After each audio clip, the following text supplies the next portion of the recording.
Ke program acara berikutnya, di mana pendewasaan iman dan mujizat hadir menyapa Anda untuk kesempatan pagi menjelang siang hari ini di hari Rabu tanggal 11 November 2015.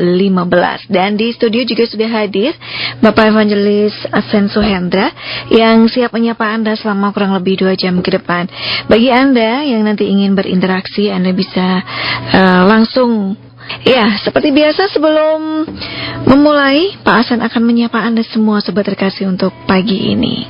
Selamat pagi semua kita yang siap mendengarkan kebenaran firman Tuhan. Semua kita para pengubah kehidupan yang ingin kehidupan kita pribadi dirubah lebih dulu oleh Tuhan, sehingga kita bisa dipakai oleh Tuhan untuk merubah keadaan keluarga kita, bahkan keadaan banyak orang yang kita kenal, kita kasihi. Selamat pagi. Ya, dan tentunya untuk Anda, Bayu ulangi sekali lagi, bagi sobat terkasih ya yang ingin berinteraksi nanti setelah usai firman yang disampaikan oleh Bapak Evangelis Asen Suhendra. Baik Pak Asen, langsung saja untuk firmannya di pagi ini, monggo. Iya, para pengubah kehidupan, senang lagi ya, sangat sukacita bisa membagikan kebenaran firman Tuhan kepada kita semua. Karena kesukaan hamba Tuhan adalah ketika dia menyampaikan pesan daripada tuannya kepada anak-anak Tuhan. Kesukaan seorang hamba adalah ketika dia melakukan kehendak daripada tuannya, sehingga dia bisa dianggap sebagai hamba yang menyenangkan tuannya, yang mengerjakan kehendak tuannya. Itu yang akan kita perhatikan pada pagi hari ini ya, di sesi kali ini. Para pengubah kehidupan, ya, kita akan membuka kebenaran firman Tuhan dari Injil Yohanes pasal ke-14 ayat ke-10. Demikian bunyi firman Tuhan. Mungkin firman ini sering kita baca, sering kita dengarkan, mungkin juga kita sering dengarkan khotbah, tapi kita akan renungkan kembali, kita akan lihat kembali, ada banyak sekali pengertian-pengertian yang masih tersembunyi, ada banyak pengertian-pengertian yang masih bisa diungkapkan ketika firman itu dibacakan, ketika firman itu disampaikan. Ya, kita akan lihat kebenaran di sini sekarang ya. Saya ambil dari Injil Yohanes pasal 14 ayat ke-10. Tidak percayakah engkau bahwa aku di dalam Bapa dan Bapa di dalam aku? Apa yang aku katakan kepadamu tidak aku katakan dari diriku sendiri, tetapi Bapa yang diam di dalam aku, dialah yang melakukan pekerjaannya.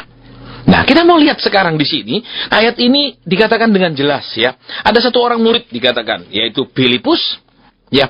Ketika Tuhan berbicara kepada mereka tentang Bapa, ya. Kita mau lihat tujuan Yesus datang ke dunia, ya. Memang untuk baik itu untuk menyelamatkan, baik itu untuk menebus kita. Tetapi tujuan yang paling intinya, hakikatnya adalah untuk memperkenalkan Bapa kepada kita. Ya, semua kita mungkin sudah mengenal, oh ya Tuhan, ada Tuhan. Semua kita mungkin sudah percaya, ya ada Tuhan, satu-satunya Tuhan yang menciptakan langit dan bumi. Karena katanya langit dan bumi tidak bisa terjadi, langit dan bumi ini tidak bisa ada tanpa ada yang menciptakannya, tidak bisa ada dengan sendirinya. Semua kita percaya hal itu. Ya, tetapi kita lihat, seringkali kita belum mengenal Dia sebagai Bapa. Seringkali kita belum mengenal Dia sebagai Bapa. Kita mungkin kenal Dia hanya sebagai Tuhan, ya Tuhan di langit, yang kalau kita butuh Dia tolong, mungkin tempat kita berseru, tempat kita menyembah, itulah Tuhan. Tetapi di sini yang menarik adalah Yesus memperkenalkan sebagai Bapa, Allah pencipta langit dan bumi, sebagai seorang Bapa, sebagai pribadi seorang Bapa. Itu yang menarik. Dan ketika kita lihat Filipus katakan, tunjukkanlah Bapa itu kepada kami, ya. Ada hal yang sangat juga menarik di situ. Apa yang menjadi jawaban Tuhan Yesus? Tuhan Yesus katakan, tidak percayakah engkau bahwa aku di dalam Bapa dan Bapa di dalam aku? Kita tahu, ya, Filipus itu adalah orang Yahudi, ya, orang Yahudi yang sejak kecil yang sudah beragama kan, karena mereka mewarisi agama Yahudi, ya, yang diturunkan lewat Musa. Kita semua sudah tahu kebenaran itu sebagai orang Kristen. Tadi yang jadi masalah adalah kita perhatikan, walaupun mereka sudah beragama, mereka sudah menyembah Tuhan, mereka sudah menyembah Tuhan yang disembah oleh Musa, Tuhan yang menurunkan kepada Musa itu 10 perintah Tuhan, Tuhan yang menurunkan Taurat kepada orang Yahudi, ya. Tapi mereka tidak mengenal Dia. Ya, dikenal okelah sebagai Tuhan, sebagai Yehova, sebagai Yahweh. Mereka tahu. Tetapi kita mau lihat sekarang, ternyata keagamaan yang Tuhan inginkan, kehidupan keagamaan, kehidupan rohani yang Tuhan inginkan, tidak hanya sekedar melakukan apa yang Taurat tuliskan, kemudian pergi ibadah pada hari Sabat ke bait Tuhan. Apa yang sebenarnya Tuhan inginkan? Apa yang Yesus ajarkan kepada mereka yang sebenarnya merupakan kerinduan terdalam daripada hati Bapa di surga, yang sebenarnya inilah yang Tuhan inginkan orang-orang yang beragama, mengakui dirinya beragama, mengakui dirinya orang yang percaya kepada Tuhan.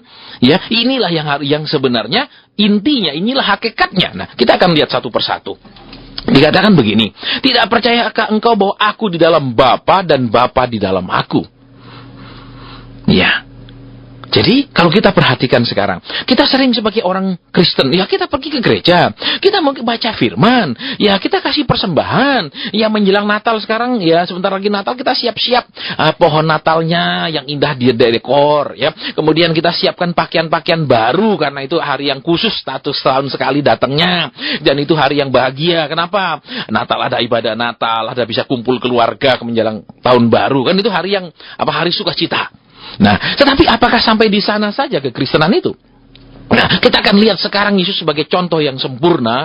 Dia disebut sebagai anak Allah. Tuhan mau, inilah contoh yang sempurna. Inilah dia tipenya, ya inilah blueprintnya, cetak biru. Seharusnya orang-orang yang percaya Tuhan, beribadah kepada Tuhan seperti ini seharusnya, semestinya. Nah, kita lihat yang pertama sekali. Tidak percaya ke engkau bahwa aku di dalam Bapa dan Bapa di dalam aku. Bahwa aku di dalam Bapa. Sebagai anak-anak Tuhan, sebagai orang Kristen, apakah kita semua ini yakin kita sudah ada di dalam Bapa? Pertanyaannya gitu, saya sudah ada jadi anggota gereja, saya sudah terdaftar, ya, punya nomor jemaat, bahkan nomor PIN untuk persembahan saya sudah punya, tiap bulan hari gaji saya memberikan persembahan perpuluhan untuk Tuhan, misalnya gitu, sudah. Apakah itu artinya kita sudah di dalam Bapa? Nah, kita akan lihat sekarang kalimat yang pertama, ya, bahwa aku di dalam Bapa, artinya apa? Saya ambil sekarang contohnya begini, misalnya sekarang saya ada di dalam studio, berarti saya ada di satu tempat. Ini yang pertama dulu. Saya tidak bisa ada di dua tempat sekaligus. Saya ada di satu tempat. Yang kedua, tempat saya ini dibatasi oleh dinding-dinding dan pintu. Ya kan? Artinya apa? Saya hanya bisa keluar lewat pintu, masuk lewat pintu.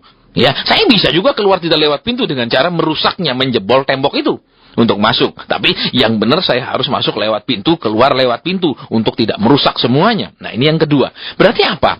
Kalau kita ini benar-benar anak Tuhan, seperti saya sampaikan tadi, Yesus adalah contoh yang sempurna bagaimana menjadi anak. Ya, Yesus adalah contoh yang sempurna bagaimana menjadi seorang hamba, karena Yesus juga disebut sebagai hamba Allah di Injil yang lain. Nah, jadi dia di dalam Bapa. Yang pertama jelaskan, kalau artinya kita di dalam apa? Kita harus bisa menempatkan diri, karena kita ada di dalam, berarti ada di satu tempat, ada di satu kondisi, ada di suatu lokasi. Ya, berarti apa? Sudahkah kita sebagai orang Kristen ini sudah benar menempatkan diri? Kita disebut anak, tapi seringkali menempatkan diri sebagai bos. Tuhan, aku minta ini. Padahal kita anak. Terus kalau nggak dikasih kita ngamuk, kalau nggak dikasih kita malas gereja, kalau nggak kasih kita malas berdoa, kita jadi jenuh, kita jadi lesu, kita jadi seperti, ya saya tetap beragama Kristen, tapi rohani saya sudah tidak nyala-nyala lagi. Karena saya ada kekecewaan, karena saya ada kemarahan. Bukankah kita tidak menempatkan diri di tempat yang benar? Jadi jelas kalau kita katakan tadi, aku di dalam Bapa, berarti penempatannya harus benar. Di mana ditempatkan diri kita? Ini yang pertama. Kedua, karena kita ada di satu tempat, seperti saya sekarang ada di studio, ya, ruang saya tidak bisa bergerak sembarangan. Saya hanya bisa bergerak di dalam ruangan ini. Kalau saya mau keluar harus lewat pintu. Nggak bisa saya keluar, ya, karena ada tembok di sekeliling, saya nggak bisa keluar sembarangan. Artinya yang kedua apa? Kalau kita benar-benar anak Tuhan, kalau kita benar-benar orang percaya, ya, sebagai orang Kristen yang benar menurut Tuhan, ini bukan menurut yang lain-lain. Ya. Yang kedua apa? Apakah tindakan kita itu sudah dalam koridornya Tuhan, dalam ruang geraknya Tuhan? Ini yang kedua. Nah, sering orang kan bergerak sembarangan, bertindak sembarangan, berencana sembarangan. Kemudian ketika gagal baru teriak Tuhan. Berarti apa? Yang kedua, mereka tidak ada di dalam Bapa. Kenapa? Karena tidak ada pembatasan ruang gerak mereka, tidak ada koridor di mana selama mereka ada di dalam koridor itu, ya, berarti mereka ada di tempat yang benar. Tapi kalau mereka keluar daripada pembatas-pembatas itu, mereka sudah ada di tempat yang salah. Nah, kita lihat dulu yang poin yang kedua dulu. Ya, dikatakan di situ, aku di dalam Bapa. Apakah kita ini mengizinkan rencana kita, tindakan kita, pikiran kita semua itu semuanya tetap ada di dalam koridornya Tuhan? Atau kita jalan keluar dari koridor dan berharap Tuhan terus menyertai kita. Ya, seperti misalnya, contohnya, Pak, saya mau kerja barang palsu.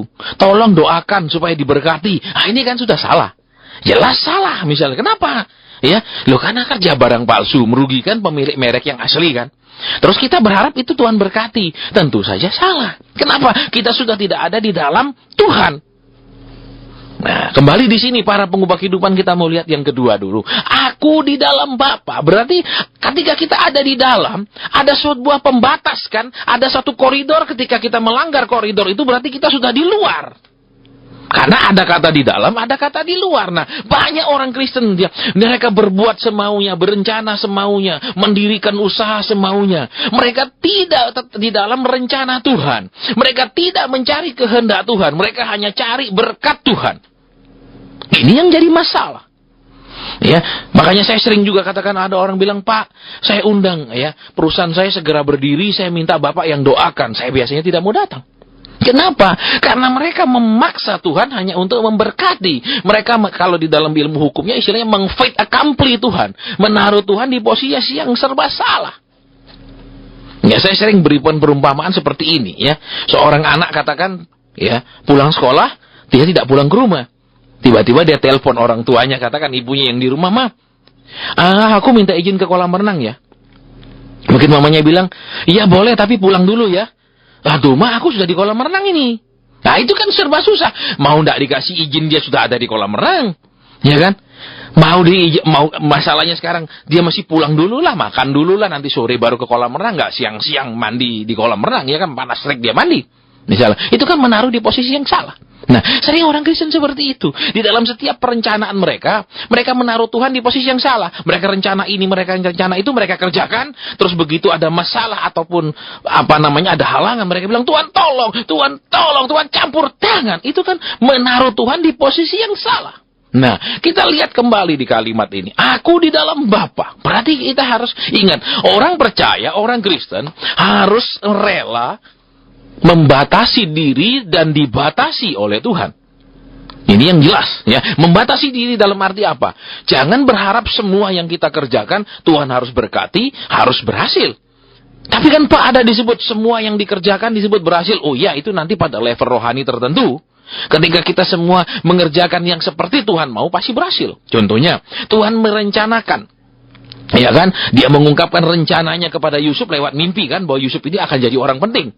Ya kan? Tapi kemudian kita lihat proses untuk menjadi orang pentingnya itu tidak langsung kemudian Firaun dikasih mimpi, kemudian mimpinya adalah, "Hai Firaun, bangunlah besok pagi, kirimlah kereta kencana, jemputlah seorang yang bernama Yusuf." Tidak.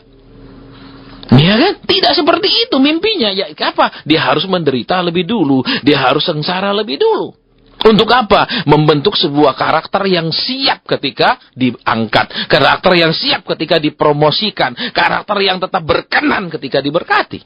Itu memerlukan proses yang lama. Kita lihat, untuk mengangkat Yusuf menjadi Perdana Menteri di Mesir itu mudah sekali. Caranya gimana? Gampang. Caranya kasih mimpi Firaun. Nggak tahu artinya, bingung dia kok mimpi. Terus apa? Ada orang yang cerita kan? Itu loh, di penjara ada yang bisa ngartikan mimpi. Tinggal dipanggil, prosesnya kan tidak perlu berbulan-bulan. Ya, saya yakin proses ketika dia dipanggil itu terjadi dalam 1 hari. Firaun bangun, kemudian cari orang, ketemu, ya kan? Selesai, begitu cepat. Tapi proses yang harus dilalui oleh Yusuf sampai dia bertemu dengan Firaun, sampai dia siap untuk diangkat, itu puluhan tahun. Jadi kalau kita lihat sekarang sebagai orang percaya, sudahkah kita ini di dalam Tuhan? Sudahkah kita membatasi perbuatan kita, perkataan kita batasi, supaya tetap di dalam Tuhan, supaya tetap benar menurut firman Tuhan. Batasnya apa? Hukum-hukum Tuhan. Itu yang menjadi batas orang percaya. Jadi kita tidak bisa hidup sembarangan. Ya, kita nggak bisa hidup ngawur, tetap ingin diberkati. Ya, saya banyak ketemu pengusaha yang goncang. Ya, saya banyak ketemu berapa bulan lalu yang PHK karyawan. Kenapa? Sementara saya juga ketemu ada yang bilang, Pak, teman saya yang pabriknya sama dengan saya, Pak, sudah banyak PHK karyawan, Pak. Tapi sementara saya sampai nolak order. Kenapa? Mesin-mesin saya nggak cukup, Pak, untuk produksi. Karena begitu banyak. Kenapa kondisi ekonomi yang susah, yang berat, yang mengalami perlambatan, tetapi buat banyak orang itu menyusahkan, tapi buat banyak orang itu malah juga menyusahkan dalam arti mereka tidak bisa mengerjakan order yang sedemikian banyaknya. Kenapa bisa berbeda? Karena kembali, ya kan, hidup mereka itu bagaimana? Kan gini, intinya kan cuma masalahnya posisinya. Kita mau lihat lagi, ketika kelaparan, kita tahu, ya kan, di zamannya Yusuf itu, zaman itu kan, semua Timur Tengah kelaparan. Semua mengalami kelaparan, tetapi Yusuf mengalami kelimpahan. Masalah boleh sama, semua masalah boleh terjadi secara, bahkan kalau kita lihat zaman itu kan bukan hanya nasional, masalahnya di kerajaan Mesir saja, ya, sampai di Kanaan, sampai di wilayah-wilayah lain, itu masalah internasional, suatu kondisi buruk secara internasional. Tetapi kita tahu, justru untuk Yusuf yang tak ada di dalam rencana Tuhan, tidak ada masalah. Secara internasional gonjang-ganjing, buat dia tidak ada masalah. Kenapa? Orang susah cari makan, dia malah bagi-bagi gandum. Jadi bagaimana? Kita mau lihat, dia ada di dalam rencana Tuhan, dia ada di dalam Tuhan. Ini yang penting. Ini kita nggak perlu katakan, wah ayo mari kita ikut doa, putuskan. Misalnya kutuk resesi, kita ikut putuskan, apalagi itu, ya pelambatan ekonomi. Enggak. Yang penting kita ini ada tidak di dalam Tuhan, ada tidak di dalam rencana Tuhan. Itu yang paling penting. Jadi kita lihat kembali sekarang para pengubah kehidupan di sini. Aku di dalam Bapa. Jadi kita beragama tidak hanya pergi gereja, pulang, kasih persembahan, pulang, tepuk tangan, nyanyi-nyanyi, dengar firman, terus didoakan berkat. Tetapi, adakah kemudian kita menempatkan diri di dalam koridor hukum-hukum Tuhan? Ini dulu yang pertama. Yang kedua, adakah kita menempatkan diri di dalam rencana Tuhan? Ya. Kita tahu kan, Yusuf dia ketika dia digoda oleh istrinya Potifar, dia kan menempatkan dirinya di mana? Dia membatasi diri, walaupun sebagai anak muda dia digoda dalam dosa seks. Ya, kita tahu, ya orang-orang yang pernah muda kan, ketika maaf kata hormon kita begitu giat dan segala macam, itu tidak mudah menahan diri. Tetapi dia menempatkan diri di dalam koridor kekudusan. Jadi apa? Dia di dalam Tuhan, dia tidak keluar dari kekudusan. Ya kan, kedua, kita tahu dia ada di dalam rencana Tuhan. Berarti apa? Yang pertama, kalau kita lihat tadi kan, kita jadi orang Kristen harus juga suka hukum-hukumnya Tuhan. Harus juga suka aturan-aturannya Tuhan. Harus juga suka perintah-perintahnya Tuhan. Jangan hanya datang ibadah mau terima doa berkat. Jangan hanya datang ibadah kalau ada tema ibadahnya adalah terobosan ekonomi 2016. Terus apalagi ibadah pengurapan ngambil kekayaan 2016. Itu tidak ada. Kita lihat di sini kebenaran firman Tuhan pada pagi hari ini. Ya, jadi satu dulu di dalam Tuhan, semuanya harus apa? Kita harus bersedia dibatasi oleh firman Tuhan. Kita harus bersedia kebebasan kita dikurangi kalau itu melanggar firman Tuhan. Tidak kita lakukan. Berarti kita tetap ada di dalam. Batasnya kembali, hukum Tuhan memberi batas. Yang kedua, kita harus ada di dalam rencana Tuhan. Sehingga kita lihat tadi kan, begitu masalah internasional di Timur Tengah zaman kuno, buat Yusuf nggak ada pengaruh. Ya kan? Semua orang zaman itu kita tahu jadi miskin melarat di Timur Tengah kan? Sampai di Kanaan pun kena. Tapi Yusuf tetap hidup makmur. Berarti kembali ke sini. Ya, ayo taati hukum Tuhan. Dengar firman itu, carilah perintah-perintah Tuhan. Jangan cuma cari berkat, janji berkat, khotbah berkat saja setiap saat. Tuhan itu bukan Santa Claus yang datang untuk bagi-bagi berkat, ya kan? Bukan. Dia adalah Tuhan. Nah, oke, kita akan lanjut lagi. Dan Bapa di dalam aku. Kita perhatikan sekarang, ya. Ini ada timbal balik. Timbal baliknya apa? Kita dikatakan yang pertama kita harus ada di dalam Bapa, dan yang luar biasa yang kedua itu adalah Bapa harus ada di dalam kita. Maksudnya apa sekarang? Nah, sekarang kita perhatikan. Ya. Kalau cuman kita melakukan hukum yang pertama tadi ya, yang pertama yaitu aku di dalam Bapa. Oke, kita membatasi hidup kita untuk hidup tidak melakukan kesalahan, tidak melakukan dosa, membatasi diri untuk tidak melanggar perintah Tuhan secara agama. Tapi itu belum cukup. Kenapa? Karena kalau hanya hukum membatasi, ya kalau kita lihat sekarang, hanya membatasi untuk tidak berbuat, tapi tidak bisa membatasi untuk tidak memikirkannya, untuk tidak merencanakannya, untuk tidak membayangkannya. Iya kan? Nah, yang kedua yang luar biasa adalah sebagai orang percaya Tuhan mau kita ini, saudara, ya bukan hanya tidak melakukan yang salah, tetapi sampai juga tidak memikirkan hal-hal yang salah, tidak membayangkan hal-hal yang salah, juga tidak merencanakan hal-hal yang salah. Makanya di sini dikatakan apa? Bapa di dalam aku. Kita perhatikan sekarang. Kan perbuatan kita oke, ada yang spontan, yaitu misalnya tiba-tiba kita kesentuh benda panas, kita enggak akan refleks menarik bagian tangan kita, menarik kaki kita kesentuh benda panas, itu sudah refleks, itu tidak ada gerakan yang direncanakan. Tapi kan perbuatan-perbuatan kita ini banyak yang memang berasal dari dalam. Dan kita lihat, Bapa di dalam aku berarti apa? Keagamaan kita itu bukan hanya kita tidak melakukan yang dilarang Tuhan, ya, yang melanggar hukum Tuhan, hukum firman Tuhan, tetapi juga hati kita ini dari motivasinya, dari pemikirannya, dari rencananya, semuanya harus bersumber dari Tuhan.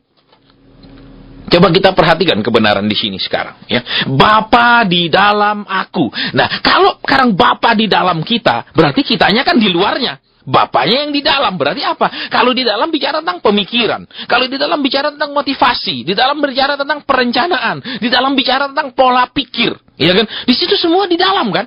Nah, Bapa ingin ada di dalam di sana. Berarti kita lihat, tidak cukup kita ini hanya jadi orang Kristen, tidak cukup kita ini hanya jadi pengunjung gereja, tidak cukup kita ini jadi pendengar setia dari firman Tuhan, apalagi cuma firman janji.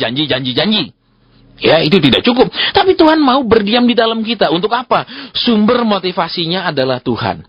Sumber rencananya adalah Tuhan. Sumber tindakannya adalah dari Tuhan. Nah, itu yang Tuhan inginkan dalam hidup orang percaya. Ya, jadi kita lihat kalau kita perhatikan kembali. Seringkali, ya, kita hanya apa? Kekristenan kita seringkali hanya, oh ya, supaya saya tidak berzina, saya tidak berjudi, saya tidak menipu orang, saya tidak membunuh. Ya, oke, itu koridor yang pertama. Ya, yaitu kita di dalam Bapa. Tapi Tuhan juga mau Bapa di dalam kita. Sehingga apa? Kita punya rem dan setir yang kuat. Kenapa? Karena kalau cuma punya rem yang kuat, tetapi setirnya tidak bagus, juga berbahaya. Ya, juga berbahaya. Jadi di sini kalau kita lihat sekarang, ya, yang pertama aku di dalam Bapa. Ya, itu memberikan apa? Rem yang pakem supaya kita tidak melangkah keluar, ya, supaya kita tahu ngeremnya di mana, supaya kita tidak terlanjur, supaya tidak ceroboh, itu remnya. Tapi yang kedua ini bicara tentang setirnya. Ya.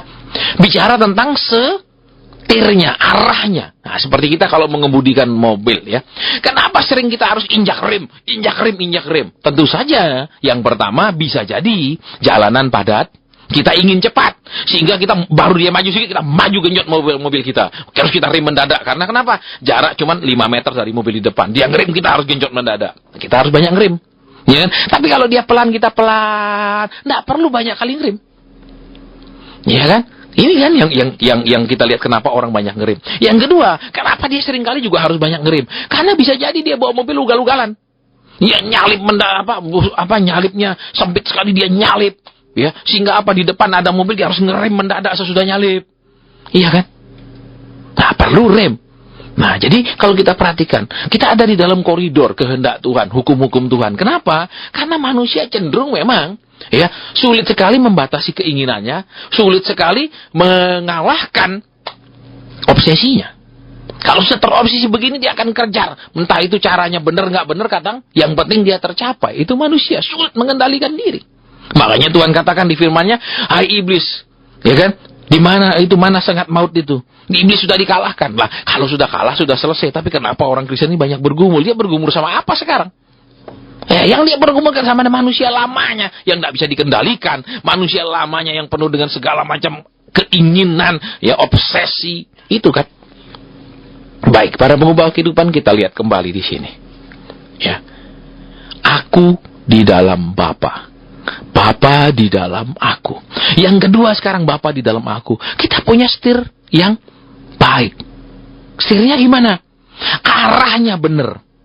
Ya, kalau kita nyetir, ya, tidak ugal-ugalan, kita nggak perlu banyak nginjak rem. Biasanya orang suka nginjak rem itu karena ugal-ugalan, nyalipnya yang mepet-mepet, gitu. Itu, ya kan, nggak sabaran. Ya, itu kan biasanya rem gas, nggak karu-karuan saya bawa mobilnya. Ya, tapi kalau dia bawa dengan baik, Dia nggak perlu gas mendadak, rem mendadak, kan nggak perlu. Nyaman kita di dalamnya. Nah, yang kedua kita lihat, Bapa di dalam aku berarti apa? Jangan hanya kita ini kalau punya rencana mendoakannya.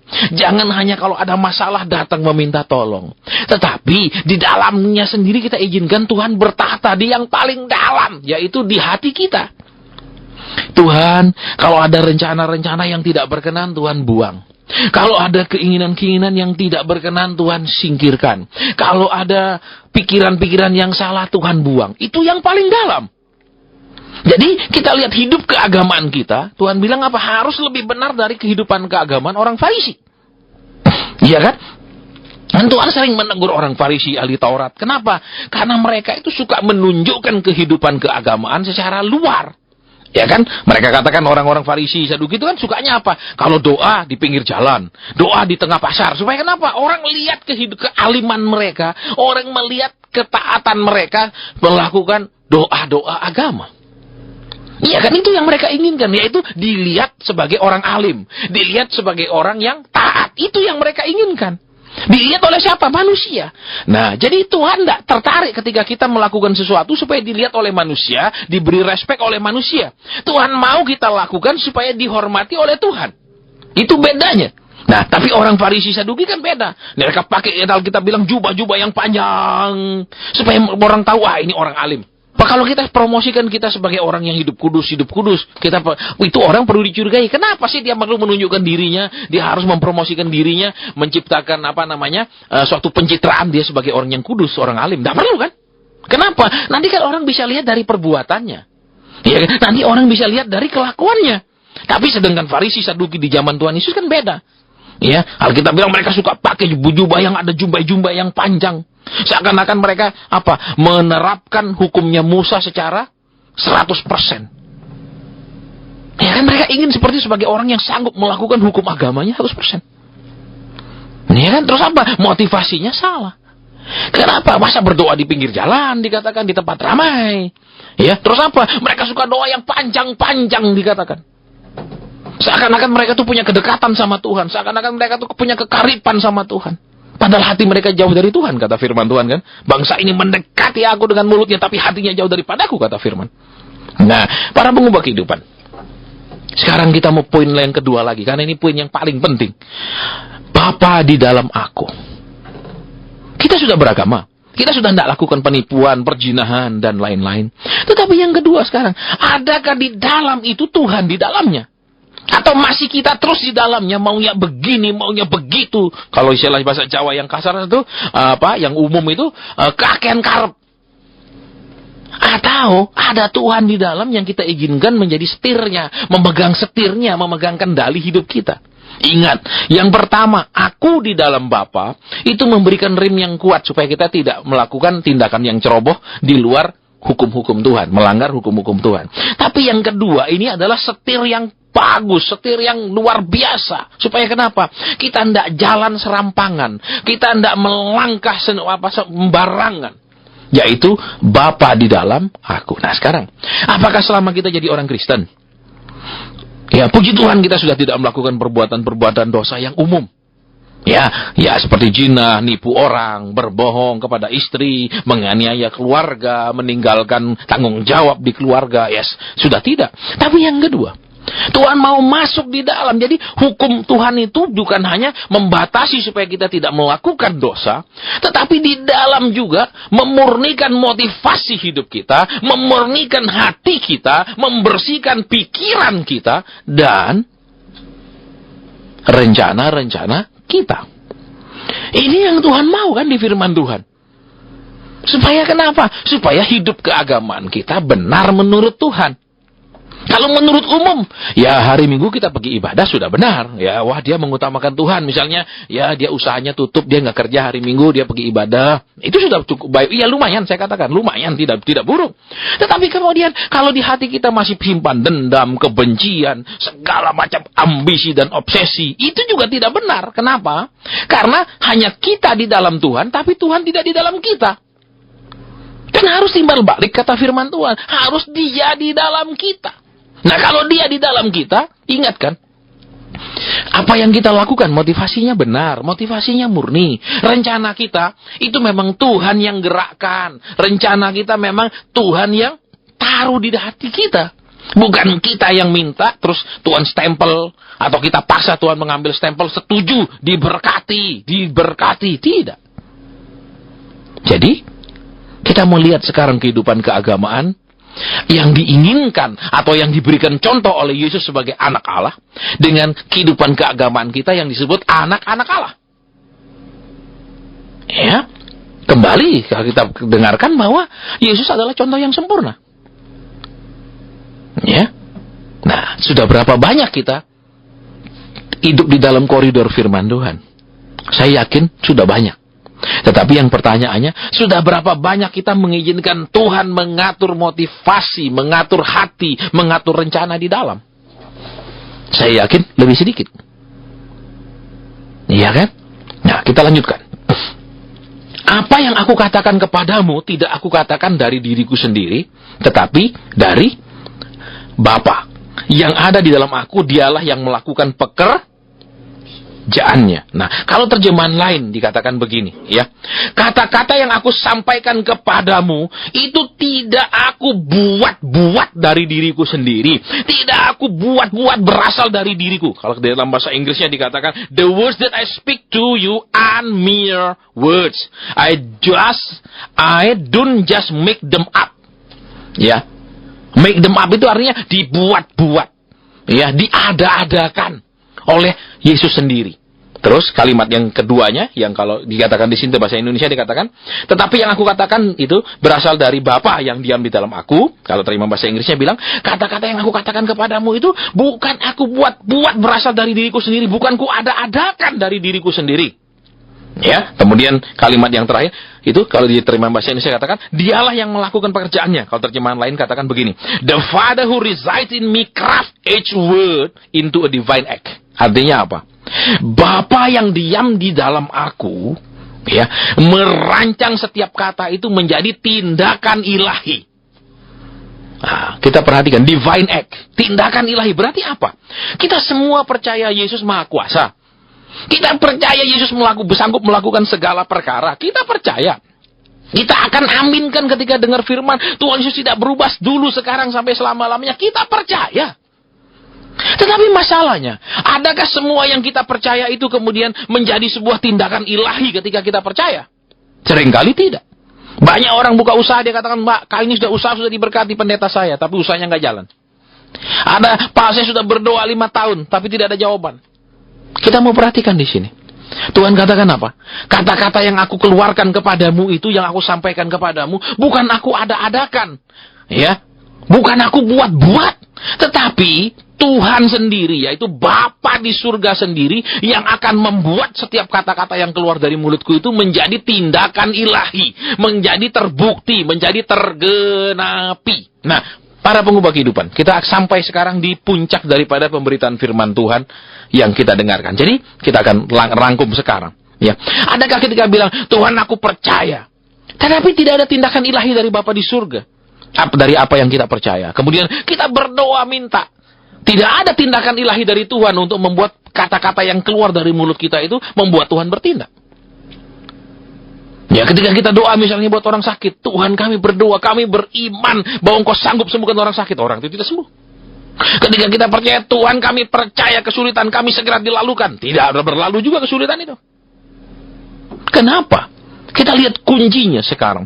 Kunci yaitu kata-kata yang berkuasa. Kunci kata-kata yang keluar dari mulut kita yang akan disertai oleh tindakan ilahinya Bapa di surga. Kita disebut anak Tuhan. Tetapi seringkali setan juga nggak takut sama kita. Seringkali kuasa gelap kita tengking nggak mau pergi. Iya kan? Seringkali misalnya ada rumah angker kita tengkang-tengking siram macam-macam pun dia tidak mau pergi. Kenapa? Kita lihat di sini sekarang. Ya, Yesus mengajar bagaimana menjadi anak Allah yang punya kuasa. Anak Allah yang perkataannya akan didukung oleh Bapanya di surga berupa tindakan-tindakan ilahi dari Bapanya. Nah, para pengubah kehidupan. Tadi kita sudah perhatikan. Yang pertama apa? Kita orang percaya sudah semua ada di dalam Tuhan. Ya kan? Sudah semua ada di dalam Tuhan. Kita masuk di dalam rencana Tuhan. Kita semua ada di dalam rencana keselamatan daripada Tuhan. Kita sudah ada menjadi keluarganya Tuhan. Ya, atau menjadi anak-anaknya.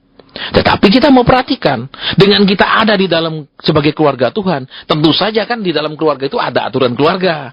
Misalnya, ada bapak bilang, nggak boleh ya, anak-anak kalian masih kecil, nggak boleh pergi main-main sampai malam. Ya sudah, sebelum gelap, sebelum maghrib pulanglah. Ada aturannya. Ya kan, nanti kalau sudah dewasa, boleh pergi kunjungi teman, misalnya sudah SMA, tapi jangan lewat sampai jam 9 ya, atau jam 10 pulang, nggak boleh kemalaman. Ada aturannya. Nah, kita lihat sekarang. Kita sudah di dalam Kristus sebagai orang Kristen. Tetapi adakah kita menyukai hukum-hukumnya Tuhan? Adakah hukum-hukum Tuhan itu aturannya Tuhan yang mungkin seringkali kita anggap sebagai pembatasan? Masa apa nggak boleh kerja barang palsu? Orang lain boleh itu diberkati. Nah, kenapa boleh? Ada pembatasannya. Ada koridornya ketika kita jadi anak Tuhan. Kita harus menempatkan diri yang benar di dalam koridornya firman Tuhan. Itu kan?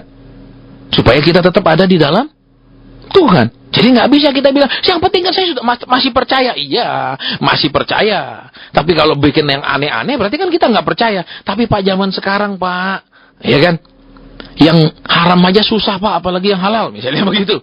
Ya, zaman sekarang susah sekali Pak. Ya cari yang bener aja, ya cari yang susah. Ya, nah ini kita lihat sekarang kebenarannya di sini. Ya, berarti apa? Kita disebut orang beriman, tapi nggak beriman. Katanya kita disebut orang percaya, tapi nggak bisa menunjukkan kepercayaan bahwa Tuhan sanggup pelihara kita kalau kita hidup benar. Kita perlu hidup agak mencong-moncong sedikit, ya perjalanannya agak ya serong-serong begitu, baru kita bisa dipelihara oleh Tuhan. Begitukah namanya iman? Ya, jadi kita mau perhatikan yang pertama ini. Ya, langkah yang pertama adalah kita sudah di dalam Tuhan. Tetapi supaya kita tetap ada di dalam Tuhannya, kita harus jaga. Jaganya yaitu belajar firman Tuhan. Jangan cuma senang khotbah berkat-berkat. Jangan cuma senang khotbah ada terobosan lah, ada pertolongan. Belajarlah hukum-hukum Tuhan yang memberikan kita dinding-dinding pembatas yang kuat supaya kita tidak nyerobos keluar membuat kesalahan. Yang kedua, dinding pembatas firman Tuhan itu juga yang akan melindungi kita dari menjalani hidup yang tidak akan dibela Tuhan, tidak akan dilindungi Tuhan. Karena Tuhan adil. Walaupun kita ini disebut anak, Tuhan bilang apa? Tuhan tidak akan sekali-kali membebaskan orang yang bersalah. Jadi kalau kita salah, kita bikin dosa, jangan bilang, Pak, saya sudah anak Tuhan loh, saya sudah bayar perpuluhan, Pak. Loh, terus baru salah dibela, ya enggak loh. Karena Tuhan itu Tuhan yang adil. Ya kan, kita enggak bisa pakai sistem KKN sama Tuhan. Saya anakmu loh Tuhan, loh enggak bisa. Iya kan, enggak bisa, dia tetap Tuhan yang adil. Tapi Pak, dia ada yang tidak percaya engkau. Loh, percaya, tidak percaya, Tuhan tetap berlaku adil. Sekalipun kita disebut anaknya Tuhan. Mungkin yang lain belum percaya dia tetap bersikap adil. Dia tetap berlaku adil. Karena Tuhan adalah Allah yang adil. Nah, kita tidak boleh main nego-nego supaya membuat Tuhan itu jadi Tuhan yang tidak adil. Dan Tuhan tidak mungkin berubah. Yuk kita perhatikan kembali di sini. Senangi hukum-hukum Tuhan. Jangan kecewa, jangan, aduh jadi Kristen itu loh. Gini ndak boleh, kerja barang palsu ndak boleh, ya toh? Misalnya, ya ndak, ya nipu orang barang KW bilang asli ya ndak boleh, ya toh? Ya memang tidak boleh. Terus kita merasa, waduh gimana saya bisa diberkati kalau gini? Bagaimana Tuhan bisa jaga kita, lindungi kita kalau kita tidak ada di dalam Dia? Apa Tuhan itu kengangguran melindungi orang yang tidak di dalam Dia? Yang kedua, supaya Bapa itu ada di dalam kita. Tuhan itu ingin masuk lebih dalam di dalam hidup kita. Bukan hanya membuat kita tidak berani melakukan kesalahan, pelanggaran, dan dosa. Tapi juga membuat di hati kita, di motivasi kita, jangan pernah ada pikiran untuk berbuat dosa. Karena kenapa? Karena kalau kita hanya masuk sampai level yang pertama tadi, bahwa kita ada di dalam Tuhan, kita pasti akan banyak membuat kesalahan dan pelanggaran. Karena kenapa? Di hati kita masih bergejolak, di hati kita masih melawan, di hati kita masih penuh dengan keinginan-keinginan, obsesi-obsesi yang salah. Tapi kalau di hati kita sudah bersih, ya di hati kita sudah sangat bersih, aman. Iya kan? Seperti saya kasih contoh tadi, sebagaimanapun kita punya rim pakem, tapi kalau setir ternyata, maaf kata, ya tiba-tiba dia punya bagian dari setir itu lepas misalnya. Ya, terotnya lepas. Mobil tidak bisa dikendalikan. Walaupun kita bisa rem, ya remnya pakem, tapi arah mobil tidak bisa dikendalikan, pasti terjadi kecelakaan. Paling tidak nyungsep masuk sawah.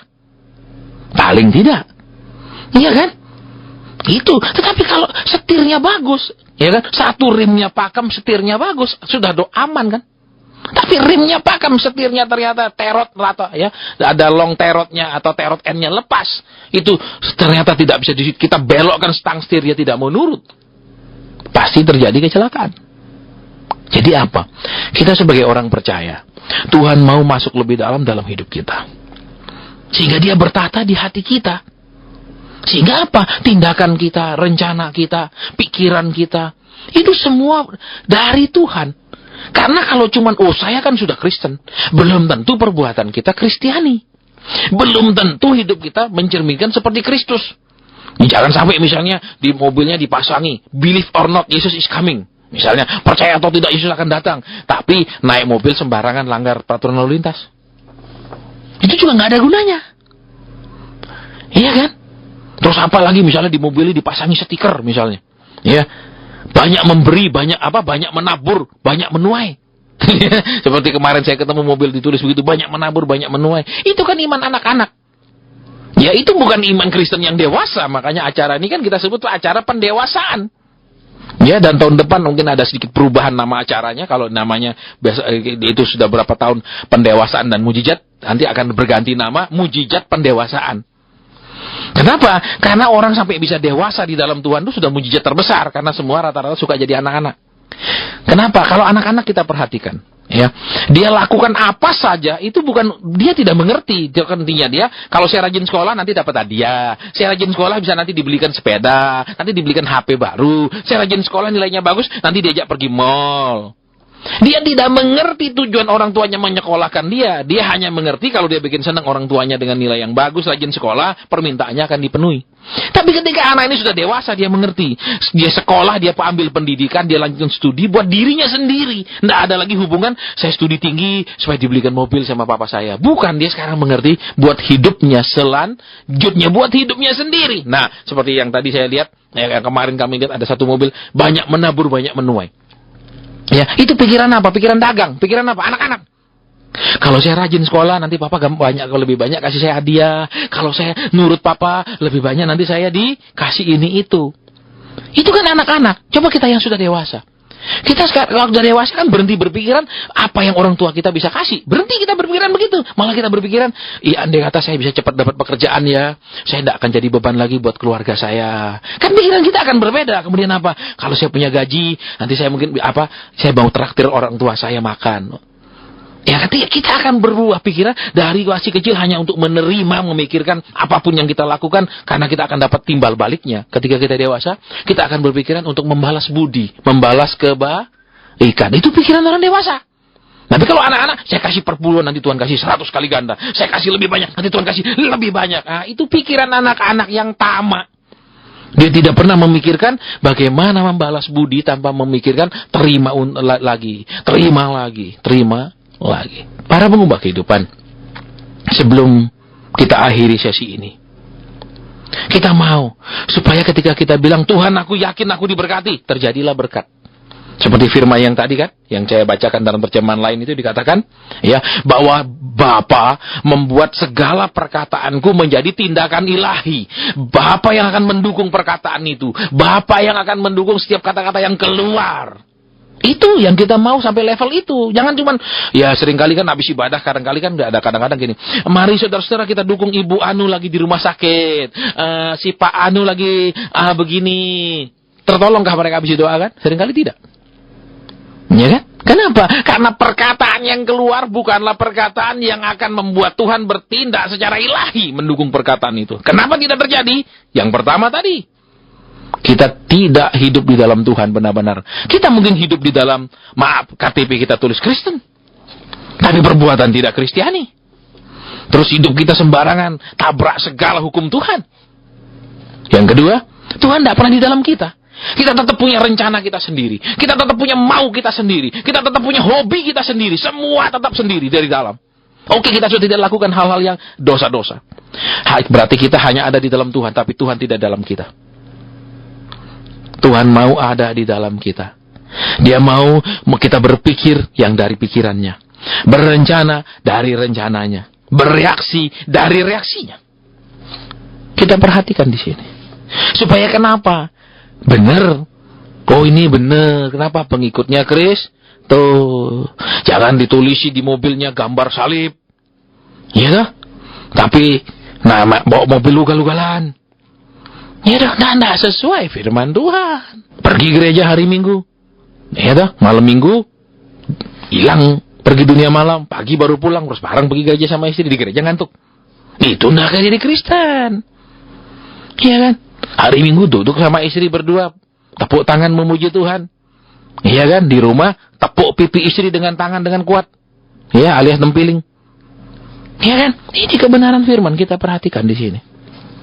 Tuhan mau dari dalamnya juga murni, dari dalamnya dibersihkan, sehingga orang bisa melihat kita itu luar dalam sama. Jangan kalau cuman kita ada di dalam Tuhan, tapi Tuhan tidak ada dalam kita, luar dalamnya masih beda. Di luarnya, wah, shalom, puji Tuhan, glory. Di dalamnya segala kebusukan. Para pengubah kehidupan. Tuhan mau sampai membersihkan hati kita. Tuhan mau sampai membersihkan nurani kita, pikiran kita. Ya kan? Karena kalau sudah bersih dari dalam semua, sekalipun tidak ada hukum, tidak ada penegak hukumnya, kita tetap jadi orang yang taat. Kenapa? Karena sudah dari dalam hati itu ada. Ya, coba kita perhatikan sekarang. Seringkali kan kalau sudah tengah malam, ya, seringkali apa? Kita harus lebih berhati-hati, atau pagi-pagi buta. Sering kita harus berhati-hati ketika mengendarai kendaraan. Kenapa? Karena kan tidak ada petugas di sana. Banyak orang ataupun lampu merah karena pagi dia anggap sepi, karena pagi tidak ada petugas, kadang dia tidak ngerem, tidak berhenti, tapi dia lolos terus. Ya kan, kita bahkan lebih hati-hati. Kenapa? Kenapa seringkali orang seperti itu? Kembali karena hati nuraninya. Dia hanya taat ketika ada penegak hukumnya, ada yang menjaganya. Makanya bapak-bapak yang kalau sudah hati nuraninya dibersihkan, dia ada di kota kah, berdekat dengan istrinya kah, jauh dari istrinya kah, karena ada tugas di luar kota atau di luar negeri, dia tetap bisa hidup benar. Kenapa? Karena hati nuraninya benar. Tapi bisa kalau lagi di depan istri baik-baik, di depan Pak Pendeta sayang-sayang, jauh dari pendeta gaplok istri, ya. Kenapa jadi berbeda? Kembali karena dia cuma beragama, tapi Tuhannya nggak masuk di dalam. Ya, kalau saya pinjam istilah dalam bahasa Jawa itu istilahnya manunggale kawulo Gusti. Tuhan sama kita jadi satu. Maksudnya ya tindakan kita, perkataan kita, pikiran kita itu benar murni dari Tuhan. Jangan ada kelicikan, jangan ada maksud jahat, jangan ada yang lain-lain. Para pengubah kehidupan, kita sudah ada di dalam Tuhan. Kita sudah di dalam Kristus, makanya kita disebut Kristen. Tetapi adakah kita menyukai hukum-hukumnya Tuhan? Adakah kita menyukai perintah-perintahnya Tuhan? Atau kita ngebeban semua? Kita tidak suka, kita cuma suka berkat melulu. Yang kedua, adakah kita inginkan Tuhan lebih masuk lebih dalam di dalam hidup kita? Dalam rencana kita, dalam pola pikir kita. Adakah kita inginkan lebih dalam? Ya, kalau sudah kita inginkan seperti itu, maka terjadilah yang ketiga yang Tuhan katakan. Bahwa Bapa mendukung perkataan-perkataan Tuhan Yesus dengan tindakan ilahi. Ya, apa yang dikatakan Tuhan Yesus terjadi. Apa yang dikatakan Tuhan Yesus terjadi. Itu yang seharusnya. Ya, jangan kita bilang seperti tahun lalu, wah tahun pelipat gandaan. Ternyata tahun ini kan ekonomi lambat sekali. Apa yang lipat ganda? Banyak kan perusahaan-perusahaan yang mengeluh. Mana buktinya? Ya kan, karena kenapa? Tuhan Bapa di surga tidak mendukung perkataan-perkataan mereka. Karena perkataan itu bukan dari Tuhan. Kenapa bukan dari Tuhan? Ya karena hati nurani mereka tidak dibersihkan. Mereka berkata-kata dari dirinya sendiri. Kita mau lihat sekarang kebenaran di sini. Kebenaran yang sangat sederhana. Kalau saya boleh tanya, siapakah daripada para pengubah kehidupan yang sedang mendengarkan siaran ini tidak mau menerima kuasa setiap perkataannya terjadi? Siapakah di sini yang tidak mau setiap yang keluar dari kata-kata kita dengan iman itu didukung oleh Tuhan dengan tindakan-tindakan ilahinya? Ya. Tadi kan jelas bahwa Bapa yang ada di dalam aku membuat segala perkataan itu menjadi tindakan ilahi. Kita kan sering berkata-kata, mengimani, memperkatakan firman, tapi tidak ada satu tindakan ilahi dari Bapa di surga. Kata-kata kosong. Walaupun itu kita ulangi, katakan firman Tuhan, tidak terjadi. Kenapa? Kita lihat dua hal yang belum kita lewati. Mungkin yang satu sudah di dalam Kristus, tapi sudahnya pun kadang keluar masuk. Hari Minggu, ya di dalam gereja. Ya dah. Hari lain, ya di dunia malam. Ya, hari Minggu ilahi beribadah, ya kan? Tapi hari lain kelakuan anak jadah. Kita perhatikan kebenaran di sini. Sebagai orang percaya, Tuhan mau lebih dalam masuk dalam hidup kita. Dia ingin bersatu dengan kita. Ingat ketika Tuhan membawa orang Israel keluar dari Mesir, Tuhan katakan apa? Bangunkan sebuah tempat supaya aku bisa ada di tengah-tengah kamu. Kalau di dalam perjanjian lama, Tuhan ada di tengah-tengah mereka. Tetapi di perjanjian baru, Tuhan ada di dalam kita. Bukan lagi di tengah-tengah kita, tapi di dalam. Berarti apa? Sekalipun kita sendirian, Dia ada di dalam kita. Jadi apa? Saya merasa sendiri, Pak. Saya merasa tidak ada orang perhatikan, Pak. Saya merasa sebagai orang yang paling malang di dunia ini. Berarti Yesus tidak ada di dalam kita. Berarti kita masih hidup di pola perjanjian lama. Kenapa? Karena di perjanjian lama kan perjalanan mereka, Tuhan beserta mereka. Tapi tidak di dalam mereka. Di perjanjian baru, Tuhan mau di dalam kita. Tidak berserta kita saja, tapi di dalam. Jadi, para pengubah kehidupan, sekarang terserah kita masing-masing. Merasa cukup hanya jadi orang Kristen? Sudah merasa di dalam Tuhan? Tapi tidak menyukai hukum-hukum Tuhan, aturan Tuhan, sehingga kita keluar masuk. Ya, sebentar itu baik, sebentar itu kotor, sebentar itu baik, sebentar itu kotor, bolak-balik begitu terus sampai bosan yang nyuci kita. Ya. Atau kita merasa, iya Tuhan, aku ingin lebih lagi maju, aku ingin Kau masuk lebih dalam hidupku.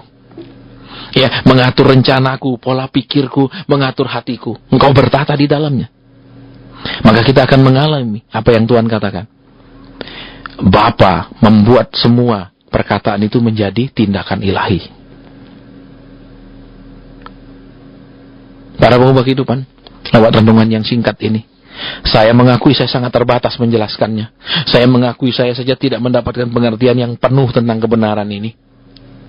Kiranya Roh Kudus akan menjelaskannya lebih dalam, di dalam pikiran hati kita, sehingga kita mengerti buat masing-masing kita apa yang dikehendaki Tuhan lebih dalam lagi. Ya, dengan renungan singkat ini saya berharap kita punya kerinduan untuk menginginkan Yesus lebih dalam di dalam hidup kita. Masuk lebih dalam, menguasai lebih dalam, bahkan sampai motivasi, perencanaan, pemikiran kita. Sehingga, kalau sudah memang itu rencana Tuhan, maka itu akan didukung Tuhan dengan tindakan ilahi. Pasti tergenapi, pasti terjadi. Kalau itu memang kerinduan Tuhan, juga itu pasti akan Tuhan lakukan. Kiranya kita menjadi orang Kristen yang sampai ke level seperti yang Tuhan Yesus katakan. Bapa mendukung, Bapa membuat, Bapa mengerjakan. Semua kata-kata itu menjadi tindakan ilahi. Saya akhiri renungan yang singkat ini dengan satu kata saja. Mari izinkan Tuhan masuk lebih dalam hidup kita. Bukan hanya tidak melakukan dosa dan kesalahan, tetapi mengizinkan Tuhan menguduskan lebih dalam ke dalam nurani kita. Tuhan memberkati kita semua.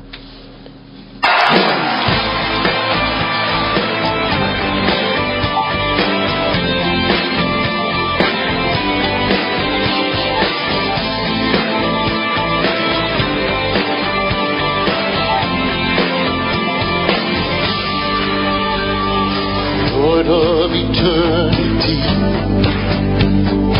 mystery behind the veil, Lord over heaven and earth, God of Israel. Come with your wisdom and power, clothed in your honor and strength. Lord, hear the cry of our hearts. Come, O conquering King.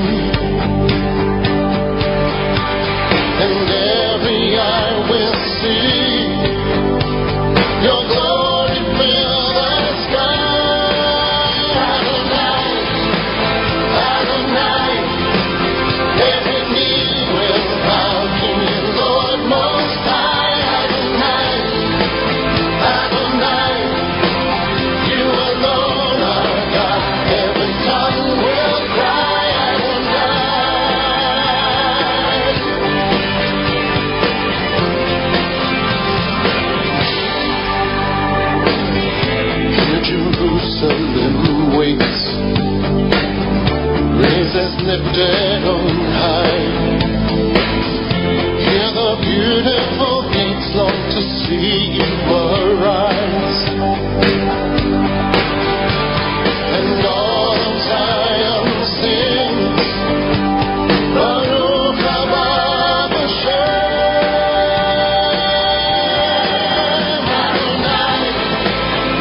declare it. You are Lord over all the earth. You are Lord over all the earth. You are Lord, you are Lord. You are Lord over all the earth. You are Lord over all the earth. No other God but you, Lord. You are Lord over all the earth. You are Lord over all the earth. Adonai. You are Lord over all the earth. Every knee will bow to you, Lord Most High. Adonai. You are Lord over all the earth. You alone are God. Every hand will cry. Adonai. Adonai. Every knee will bow to you, Lord Most High. Adonai. Adonai. You alone are God. Every tongue will cry. Adonai. Adonai. Every knee will bow to you, Lord Most High. Adonai. Adonai. You alone are God. Every tongue will cry.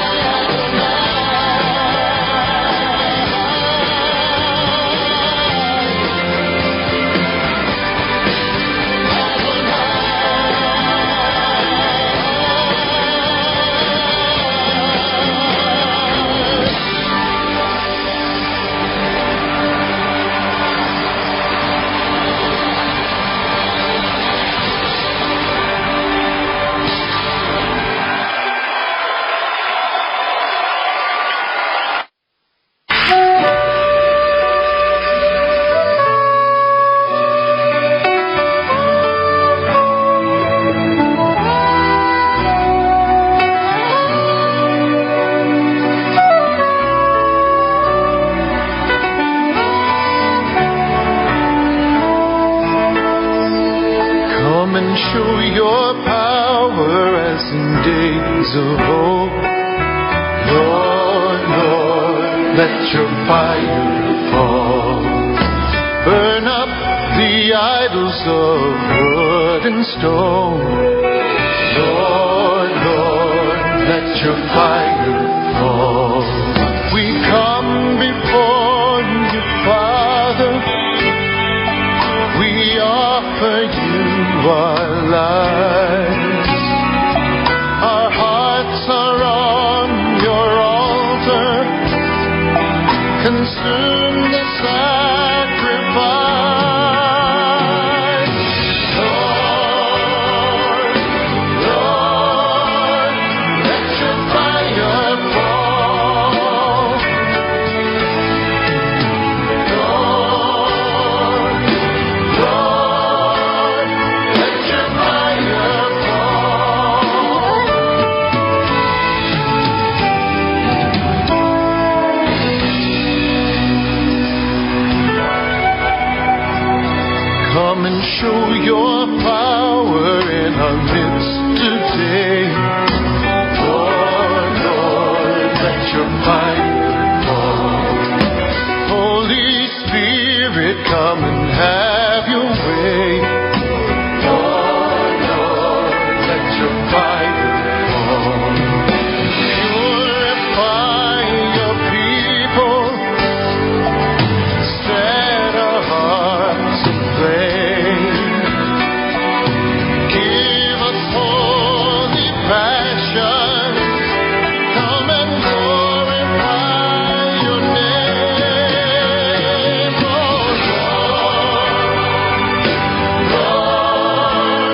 FM Emmanuel Peaceful Station. Oke, sobat terkasih dimanapun berada, masih Anda setia bersama kami di sini di 94,3 FM Emmanuel Peaceful Station ya. Renungan singkat yang dihadirkan oleh Bapak Evangelis Asenso Hendra, boleh kita simak bersama untuk kesempatan siang hari ini ya. Dan saatnya kita membuka line phone di 0271 735 792 ya. Untuk Anda yang ingin berkonsultasi atau untuk Anda yang ingin didoakan, bisa langsung menghubungi kami di sini hingga nanti kelar di jam 12 siang ya. Tidak perlu menyebutkan nama, Anda langsung bisa berbincang dengan Bapak Evangelis Asenso Hendra. Ya, sementara yang ditelepon berterima shalom, selamat siang. Halo, selamat siang. Selamat siang Ibu, langsung saja Ibu, monggo. Oh iya, ini Pak. Iya. Selamat siang Bapak. Iya, silakan. Saya ada wacana untuk dipanggil menjadi pelayan Tuhan di gereja sebagai majelis. Iya. Saya mohon doanya, kiranya ini panggilan Tuhan yang saya rindukan untuk bisa pelayanan kepada Tuhan. Semoga keluarga saya mendukung Pak, dan semoga ini menjadi awal untuk kami sekeluarga itu bisa melayani dan hidup di dalam Tuhan. Baik, Ibu. Terus yang kedua Pak, kami mohon dukungan doa untuk saya untuk termotivasi untuk melanjutkan studinya ke S2. Baik. Sehingga untuk karirnya bisa lebih baik lagi, karena selama ini dia itu sebenarnya berprestasi di kantor Pak. Iya. Itu ranking 1 seringnya. Iya. Tapi nggak tahu kok jabatannya tergeser terus. Gitu. Berarti tergesernya kan ke samping Bu ya. Kalau tergesernya ke depan kan bagus. Semoga Pak ke depan Pak. Baik Ibu, saya langsung ya. Maaf kata ya Ibu, begini saya mau tanya. Ketika Ibu katakan ada wacana untuk dijadikan majelis ya, saya tiba-tiba kok dapat begini. Jadi saya mohon Ibu menjawab. Saya sendiri merasa Ibu sendiri rohnya kok masih lesu ya secara rohani. Oh iya Pak. Iya, kenapa itu Bu? Kok rasanya kok lesu gitu, kurang semangat Bu? Ya mungkin dari keluarga juga kurang adanya gitu Pak. Iya. Itu selama ini ya datar-datar aja, pergi gereja udah gitu Pak. Iya. Nah sebenarnya saya itu juga ingin pelayanan. Nah mungkin ini merupakan jalan Tuhan untuk menggugah kami sekeluarga agar bisa lebih dekat sama Tuhan. Iya. Gitu. Baik. Jadi sekarang gini Bu, saya waktu Ibu bilang minta didoakan. Tapi saya dapatnya gini Bu, seorang yang mau melayani haruslah orang yang bersemangat Bu. Iya. Iya, karena kalau orang yang mau melayani kurang bersemangat, nanti kasihan yang dilayani loh Bu. Iya. Jadi Ibu sekarang harus berdoa sendiri, Tuhan aku minta supaya bersemangat. Ya, jadi aku melayani orang itu kelihatan aku bersemangat, kelihatan aku itu sumringah, kelihatan wajahku itu cerah, sehingga pelayanan itu bukan seperti kalau kan lagi tidak semangat kan melayani seperti orang berbeban loh Bu. Iya. Ya kan tidak enak nanti kalau pelayanan, waduh sepertinya kok, maaf kata istilah zaman sekarang ini, waduh ibu itu kok seperti lagi berbeban berat ya, malah gitu Bu orang yang dilayani. Ya, jadi ini harus, satu ibu harus lebih banyak berdoa, seperti Aki Bu, kalau terus dicas kan strumnya bagus. Iya Pak. Ya tapi kalau jarang dicas itu kan wah kadang-kadang tidak bisa Bu, seperti baterai HP sudah seminggu tidak dipakai tapi terus tidak dicas kan strumnya gimana? Ya, ini harus ibu terus berdoa sendiri, Tuhan aku minta bersemangat hidup ini walaupun sementara di keluarga seperti ini tapi berikan aku semangat. Ya, ini yang pertama. Terus yang kedua Bu, ya saya mau tanya Ibu putra putri berapa ya? Saya anaknya 2 laki-laki semua. 2 laki-laki, baik. Saya saya mendengar di rohnya Ibu ada kata sulung. Kenapa Bu anak sulung ini? Bukan yang bungsu. Sulung dia kenapa? Iya. Anak saya sulung itu hatinya kecil Pak. Iya. Apa-apa sudah takut dulu gitu. Mungkin apa ya terpengaruh karena bapaknya yang keras. Baik. Jadi apa-apa itu merasa takut dulu, nggak mau terbuka gitu Pak. Iya, memang gini Bu ya. Di salah satu artikel Bu yang saya baca kira-kira minggu kemarin ya. Judulnya apa yang terjadi ketika anak dibentak. Iya. Itu ada di Kompas, Bu, di Kompas ya, di kesehatan, di bagian kesehatan. Itu ketika seorang anak dibentak, Bu, oleh orang tuanya. Itu anak pada waktu dia dibentak itu dia tidak sanggup berpikiran, Bu, tidak sanggup berpikir lagi. Nah itu jadi disarankan di situ hasil penyelidikan jangan dibentak-bentak, jangan diperlakukan dengan keras. Oh gitu. Iya, karena membuat anak itu akhirnya tidak bisa berpikiran, Bu. Jadi seperti mentok, dia tidak tahu mikir apa lagi gitu. Iya. Ya, jadi ini yang sering jadi beban ibu ya, yang sulung ini sulung. Iya. Iya, baik, saya akan doa khusus buat yang sulung, Bu. Kalau untuk yang pelayanan, ibu doa sendiri minta semangat ya. Oh iya Pak. Iya, baik. Bapak Surgawi, iya. Pak. Iya, ada lagi? Sama karir bapaknya. Baik, iya. Bisa itu. Baik, kita doa. Tapi yang penting dulu bapaknya harus loh, Bu. Sama anak itu harus ngayomi loh, Bu. Iya. Iya, bukan bentak ibu ya, kasihan ya. Iya, Pak. Ya, itu yang saya akan doa ya. Baik. Bapak di surga, terima kasih Engkau memperhatikan anakmu ini karena Engkau Tuhan yang Maha Tahu. Terima kasih Tuhan Yesus, Engkau memberitahu tentang kondisi ibu ini. Tuhan, kami mau berdoa. Engkau yang memberikan semangat kepada ibu ini ketika dia diangkat menjadi majelis. Dia akan melayani dengan wajah yang sumringah. Dia akan melayani dengan sukacita. Engkau yang memberikan dia roh sukacita itu. Dan kami mau berdoa buat putra sulungnya yang tadi ketika ibu ini menelpon hamba mendengar kata sulung ada keluhan. Tuhan, luka batin anak ini Engkau sembuhkan. Perlakuan yang kurang tepat dari orang tuanya juga Tuhan Engkau yang lalukan dari ingatannya, sehingga anak ini akan menjadi orang yang percaya diri, menjadi anak yang pemberani, tidak anak yang selalu khawatir, selalu memikirkan hal-hal yang negatif, sehingga dia menjadi seperti penakut dalam segala hal. Kami bawa ini, kami berdoa juga buat suami dari anakmu, Tuhan, supaya karirnya baik. Kami mau berdoa buat hal ini ya Bapa, supaya dia bisa menjadi kesaksian dari dalam pekerjaannya, dalam prestasinya, dalam sikap, dalam kelakuan, sehingga bisa menjadi terang di mana dia mengabdi. Terima kasih Tuhan Yesus. Kami akan mendengar kabar bahwa si sulung sudah dipulihkan menjadi anak yang percaya diri, dan suami ibu ini juga sudah lebih dirubahkan menjadi suami yang mengayomi keluarganya, dijauhkan dari sikap keras dan kelewat tegas. Dalam nama Tuhan Yesus Kristus. Haleluya. Amin. Iya, amin. Tuhan berkati, Bu. Terima kasih, Pak. Iya. Boleh minta satu lagi, Pak? Iya. Ini anak saya yang kedua itu batuk, terus sudah hampir sebulan ya, Pak. Gitu. Berarti nggak sembuh-sembuh. Sekarang itu, Pak. umurnya berapa, Bu? Umurnya 9 tahun. Anak ini lagi jengkel sekali, Bu. Saya nggak tahu dia jengkel apa ya. Oh gitu. Coba ibu tahu ibu dia lagi jengkel apa saat ini? Seperti mau muntap aja dia walaupun umur segini. Iya, yang memang yang kecil itu emosian, Pak. Kayak bapaknya.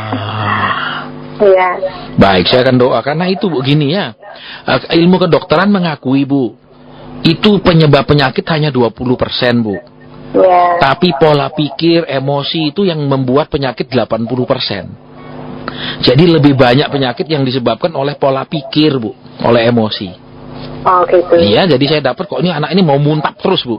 Iya. Iya, sekiranya kita akan berdoa buat emosinya, Bu, ya. Iya, Pak. Ya jangan mirip bapaknya atau masih mirip Kristus toh, Bu, ya. Iya. Wajah sih boleh, iya. Tapi sifat harus seperti Kristus, ya. Baik, Bapak Surgawi, kami mau berdoa buat putra bungsunya ini. Engkau tadi mengatakan dia seperti mau muntap, Tuhan, marah. Ternyata iya, memang dia agak emosional. Bapak, kami mau berdoa supaya Tuhan memberikan kesabaran Kristus, supaya Tuhan memberikan kemurahan, sehingga anak ini menjadi anak yang manis, anak yang menyukakan orang tua dan menyukakan Tuhan. Terima kasih, kami berdoa bersakitnya yang sampai hari ini belum sembuh. Tuhan Yesus, Engkau sanggup mengulurkan tangan, menyembuhkan. Karena Engkau Tuhan pencipta, Engkau sanggup memperbaiki segala ciptaanmu.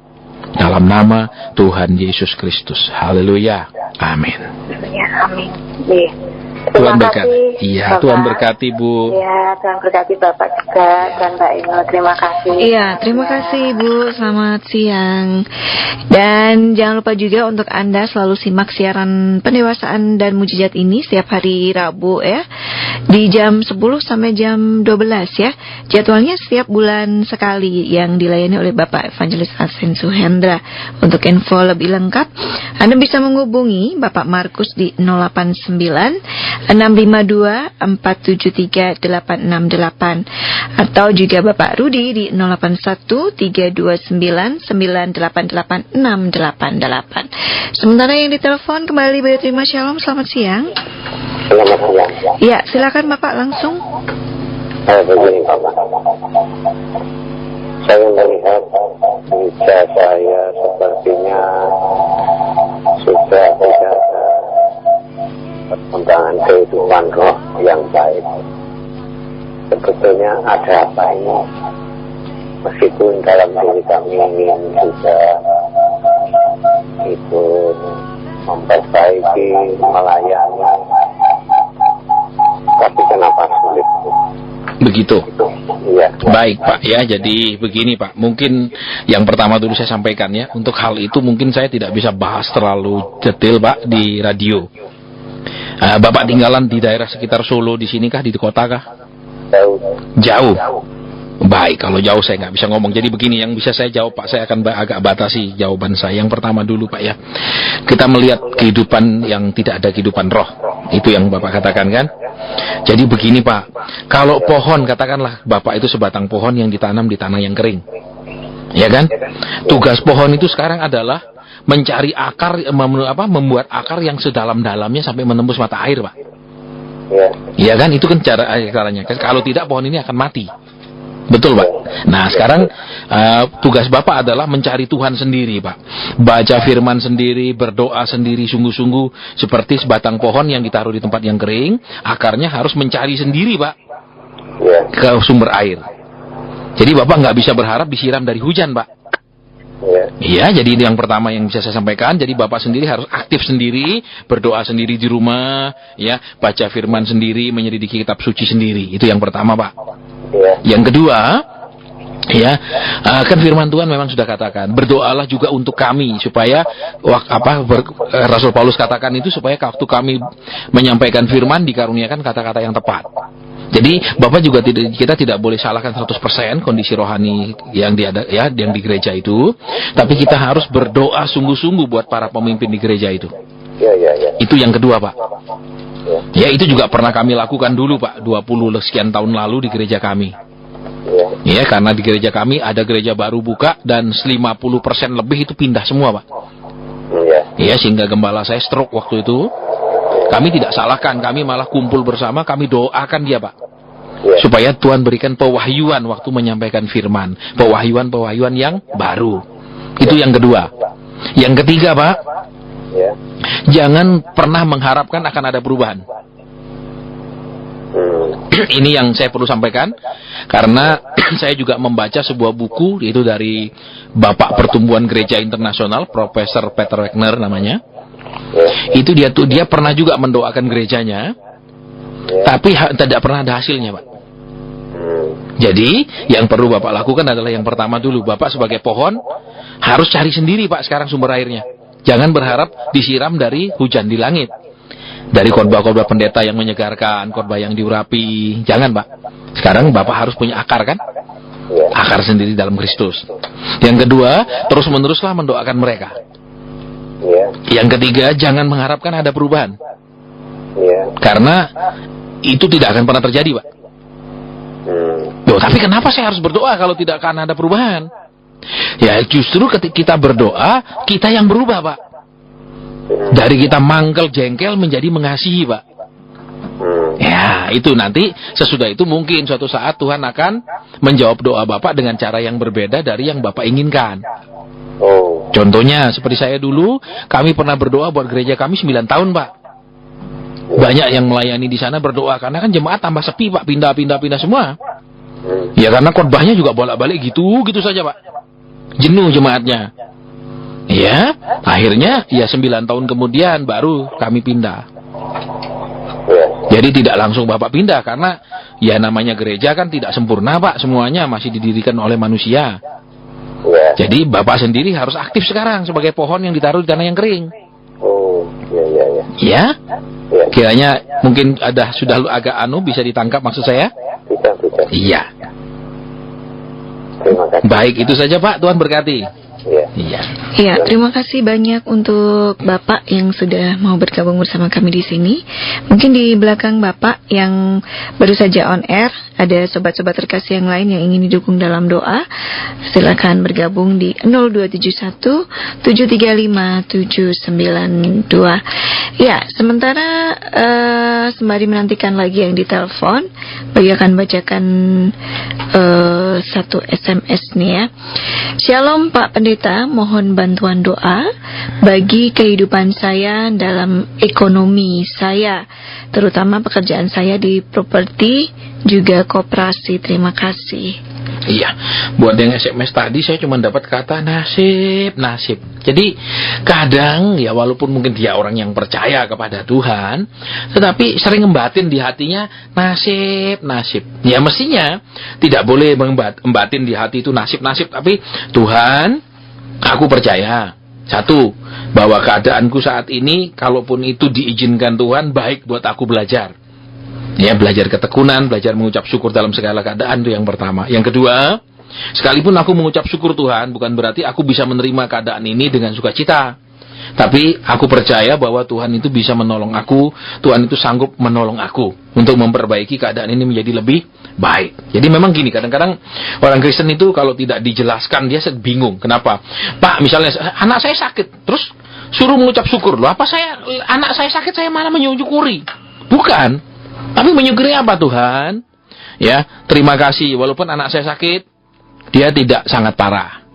Kedua, walaupun dia sakit, Tuhan, ya kami masih punya uang untuk berobat. Jadi harus ada mengucap syukurnya. Jangan, loh Tuhan kenapa sakit ini? Akhirnya tabungan kok dipakai. Nah, itu kan mengeluh. Ya, jadi kenapa kok kan syukurnya apa? Tuhan anaknya sakit, masuk rumah sakit, opname, tapi ternyata masih ada dana, masih ada tabungan yang bisa diambil. Mestinya bisa berterima kasih karena masih ada yang bisa diambil. Tapi banyak orang marah mengeluh. Tuhan, waduh tabungannya jadi berkurang Tuhan. Jadi sudah nabung sekian lama jadi sisa separuh Tuhan. Ya, maksudnya bisa mengucap syukur itu adalah bisa melihat hal yang positif, bukan berarti untung tidak lebih parah, untung tidak lebih, bukan, tapi bisa melihat hal yang positifnya seperti yang tadi kan, kondisi masuk rumah sakit tapi kan masih ada buku tabungan, atau masuk rumah sakit waduh ternyata sudah ikut BPJS gitu, ataupun waduh masuk rumah sakit kok tidak ikut BPJS, diingatkan gitu, kenapa malas ngurusnya gitu, padahal kan tidak sulit ngurusnya gitu, tinggal KTP ya kan, kartu KK gitu, terus bayar iuran. Nanti jangan sampai gini kan, kemarin juga kasusnya BPJS itu orang sudah sakit baru mulai mendaftar, ya tentu saja tidak bisa. Kenapa lu sudah sakit baru ikut BPJS? Ya enggak bisa. Maunya harusnya gimana? Ya sebelum sakit ikut, daftar dulu, bayar dulu. Enggak bisa baru sakit masuk rumah sakit. Iya saya mau daftar sekarang. Ya enggak berlaku. 2 minggu lagi baru berlaku. Jadi itu juga baik. Kenapa? Mengingatkan kita jangan malas ngurusnya. Ya, jadi mengucap syukur dalam segala hal itu berarti apa? Mengambil hikmah dari segala keadaan buruk. Gitu loh. Jadi bisa mengucap syukur dengan cara mengambil hikmahnya. Ya, barulah kita bisa mengucap syukur. Jadi seperti yang tadi, berdoakan untuk pekerjaan itu. Ya, ini yang orang-orang seringkali orang Kristen itu, ya ini kenapa dia tidak katakan Bapak terima kasih, walaupun pekerjaan ini sangat berat, walaupun mungkin penghasilannya belum seperti yang diharapkan, tapi terima kasih Tuhan, walaupun belum seperti yang diharapkan, tetap ada penghasilan daripada tidak ada hasil. Ya, berarti apa? Mengucap syukur lebih dulu, barulah berdoa. Makanya firman Tuhan katakan kan, waktu engkau berdoa, ya kan, itu harusnya ada naikkanlah ucapan syukur. Jadi mengucap syukur dulu, barulah minta. Jangan begini Tuhan, kok begini. Seperti misalnya seorang anak minta HP baru, Pak. Bisa dia ngomong, Pak, ini HP yang Bapak belikan sudah 5 tahun lalu, sudah sering macet loh, sering hang loh. Ya, Pak kepingin diganti. Jangan ngomongnya kebalikan seperti tadi, yang tadi ini kan sering membatinnya nasib. Nah, itu berarti anak itu seperti yang tadi minta HP baru itu akan bilang, Pak, ini loh HP Papa beliin 5 tahun lalu sudah nggak ketinggalan zaman, ganti. Udah elek HP-nya. Loh ya dulu kan bagus, waktu pertama dibelikan masih baru, model baru. Jadi kalimatnya itu ya yang harus kita perbaiki. Kita harus mengerti kita ngomong sama Tuhan. Ngomong sama pejabat saja, Pak RT, ya toh, Pak RW, Pak Camat, itu kan harus sopan. sikap tubuhnya harus apa? Nah, apalagi ngomong sama pencipta langit dan bumi. Nah, kadang-kadang ya kita ini lupa, ngomongnya sembarangan, sikapnya sembarangan. Ya, ini yang harus ingat, kita bicara kepada Tuhan pencipta langit dan bumi. Ya, jadi yang tadi SMS itu dia sering ngomong, aduh nasib, sering batin di hatinya ngomongnya seperti itu. Nah, itu salah. Mestinya terima kasih Tuhan, tapi ini pekerjaan yang berat Tuhan. Saya mohon ini supaya dirubah, supaya Tuhan campur tangan, supaya dapat pekerjaan yang hasilnya lebih seperti yang diharapkan. Nah, itu cara doanya yang benar. Baik, ya, semoga jawabannya bisa diterima dengan baik untuk Bapak yang di SMS, dan diharapkan bisa langsung on air ya di 735-792. Halo, Shalom, selamat siang. Halo. Ya, langsung saja Bapak. Ya, terima kasih. Bapak mohon maaf, radionya bisa dikecilkan sedikit suaranya. Oh ya, bisa. Iya, silakan Pak. Ya, ini saya mau minta tolong Pak, karena dalam kehidupan saya banyak hutang Pak ini. Iya. Saya minta didoakan supaya Tuhan memberikan jalan keluar, bagaimana saya bisa menyelesaikan semua hutang-hutang saya. Baik Pak, saya mau tanya ya. Ya. Kalau saya dengar kata ibu, saya mau tanya, kalau Bapak dengar kata ibu, apa yang langsung diingat? Oh iya. Ada yang diingat, Bapak ingat ketika saya dapat kata ibu? Tidak ada nih Pak. Saya mau tanya, ibu sebagai orang tuanya Bapak gimana keadaannya? Saya ikut kakak saya Pak. Baik, gimana hubungan Bapak dengan dia? Sebenarnya kemarin ibu ikut saya. Iya. Tetapi karena ibu itu orangnya nggak bisa dirawat, menjengkelkan, Ya. sekarang ikut kakak saya. Baik. Sudah berapa lama itu Pak ikut sang kakak? Ikut kakak sekitar 6 bulan. 6 bulan sudah. Iya. Sebelumnya ikut Bapak berapa lama? 2 tahun. 2 tahun. Iya. Selama hidup itu selama ikut tuh bikin mangkel lah ya Pak ya? Iya emang ya. Iya emang iya Pak. Iya Pak. Jadi gini Pak, maaf ini Pak ya. Iya. Bapak mesti minta ampun sama Tuhan Pak. Oh iya. Tuhan, aku minta ampun, hatiku tuh mangkel sekali sama ibuku. Oh iya. Ini yang salah satu menghalangi yang baik Pak. Oh iya. Ya, jadi selama 2 tahun dia ikut itu, waduh rasanya ibu. Oh iya. Iya, jadi nanti Bapak doa sendiri, Tuhan ampuni aku. Ya, karena aku tidak sadar ini juga salah satu penyebab jadi lebih parah. Oh iya Pak ya. Secara ekonomi, karena kan Tuhan bilang hormati orang tuamu kan. Iya. Nah, Bapak ada sedikit saja kekeliruannya, mangkel sekali sama dia. Iya. Ya, jadi nanti Bapak doa sendiri, Tuhan aku minta ampun. Ternyata aku tidak sadar, aku tuh mangkel sekali sama ibuku. Oh iya. Sehingga akhirnya Tuhan izinkan terjadi lebih buruk. Iya. Aku minta ampun Tuhan, terus nanti ditelepon aja Pak, kalau bisa. Oh iya. Minta maaf Pak selama ini. Oh iya. Karena maaf kata Pak ya, Bapak tidak telaten sama sekali sama dia. Iya Pak, memang iya. Nah iya, sekarang kan maklum Pak orang tua kan.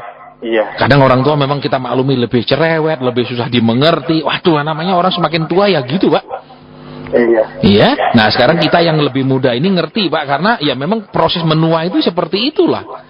Oh Ya, jadi jangan kita berharap dia tambah tua, tambah bijaksana Pak. Itu kan tidak seperti itu. Kadang dia tambah cerewet, tambah peka, tambah sensitif. iya. Ya, itu yang Bapak minta ampun nanti waktu doa. Iya. Sekarang saya mau berdoa buat ekonomi Bapak, tapi Bapak harus minta ampun sendiri juga kepada Tuhan ya. Oh iya iya. Terus nanti Bapak telepon sang ibu, Iya. minta maaf. Iya. Kalau perlu datang ke sana, Iya. karena Tuhan bilang Bapak nggak telaten kok sama sekali sama dia. Iya Mbak iya. Ya, kalau nanti doa ini hanya akan manjur Pak. Oh iya. Kalau Bapak sudah minta maaf loh ya. Iya. Kalau enggak ya enggak bisa, karena kami bukan dukun Pak. Iya iya. Ya baik, Bapak di surga terima kasih engkau ungkapkan kemangkelannya, kejengkelannya kepada ibunya yang memang kadang membuat muntap Tuhan. Ibunya yang begitu keras, tidak mau diatur dan lain-lain. Kami mau berdoa, dia akan selesaikan dengan ibunya Tuhan, sehingga belas kasihan Tuhan akan turun kembali. Apa dari di mata Tuhan dia tidak berkenan, menjadi berkenan kembali. Kami mau berdoa buat ekonominya, Tuhan kiranya memberikan kemurahan dan campur tangan, sehingga keadaan tidak terus memburuk, tetapi menuju perbaikan dan perbaikan. Dalam nama Tuhan Yesus kami sudah berdoa. Haleluya. Amin. Baik, itu saja Pak. Nanti tolong selesaikan dengan sang ibu ya. Kak, masih. Iya, Tuhan berkati. Bisa Pak? Iya. Anak saya yang nomor 2 sama yang terakhir itu bekerja. Iya. Tapi di sana itu selalu ketakut-takutan, terus tidak betah lama gitu Pak pekerjaannya. Iya. Mohon didoakan. Sudah berapa lama Pak terakhir kerja di tempat yang sekarang? Kemarin di Jakarta 1 bulan keluar, terus ini di Bantul di mekanik mobil itu baru 3 minggu sudah katanya sudah mau pulang, nggak kerasan gitu. Terus yang yang kedua itu ngajar di SMP Bintara. Ya, baik, oke, di baik. Muntilan. Iya. Itu di sana itu selalu ditakut-takuti oleh roh-roh Pak itu Pak. Oh gitu. Iya. Bapak tinggal sekitar daerah Solo kah, di kota dekat? Saya di Gunung Kidul Pak, Wonosari. Oh, di Wonosari. Baik, kalau gitu saya doa. Kalau enggak saya kepingin ketemu nih Pak. Iya, iya. Ya, baik, kita akan doa Pak ya. Iya. Bapak surgawi, kami mau berdoa buat beban daripada anakmu ini, buat kedua anaknya. Kami mau berdoa supaya kemurahan Tuhan terjadi.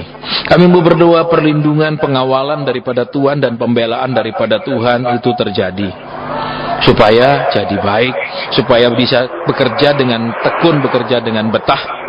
Tidak juga mudah sekali berhenti ya Tuhan. Terima kasih. Mungkin ada yang Bapak ingin sampaikan di tengah-tengah kami.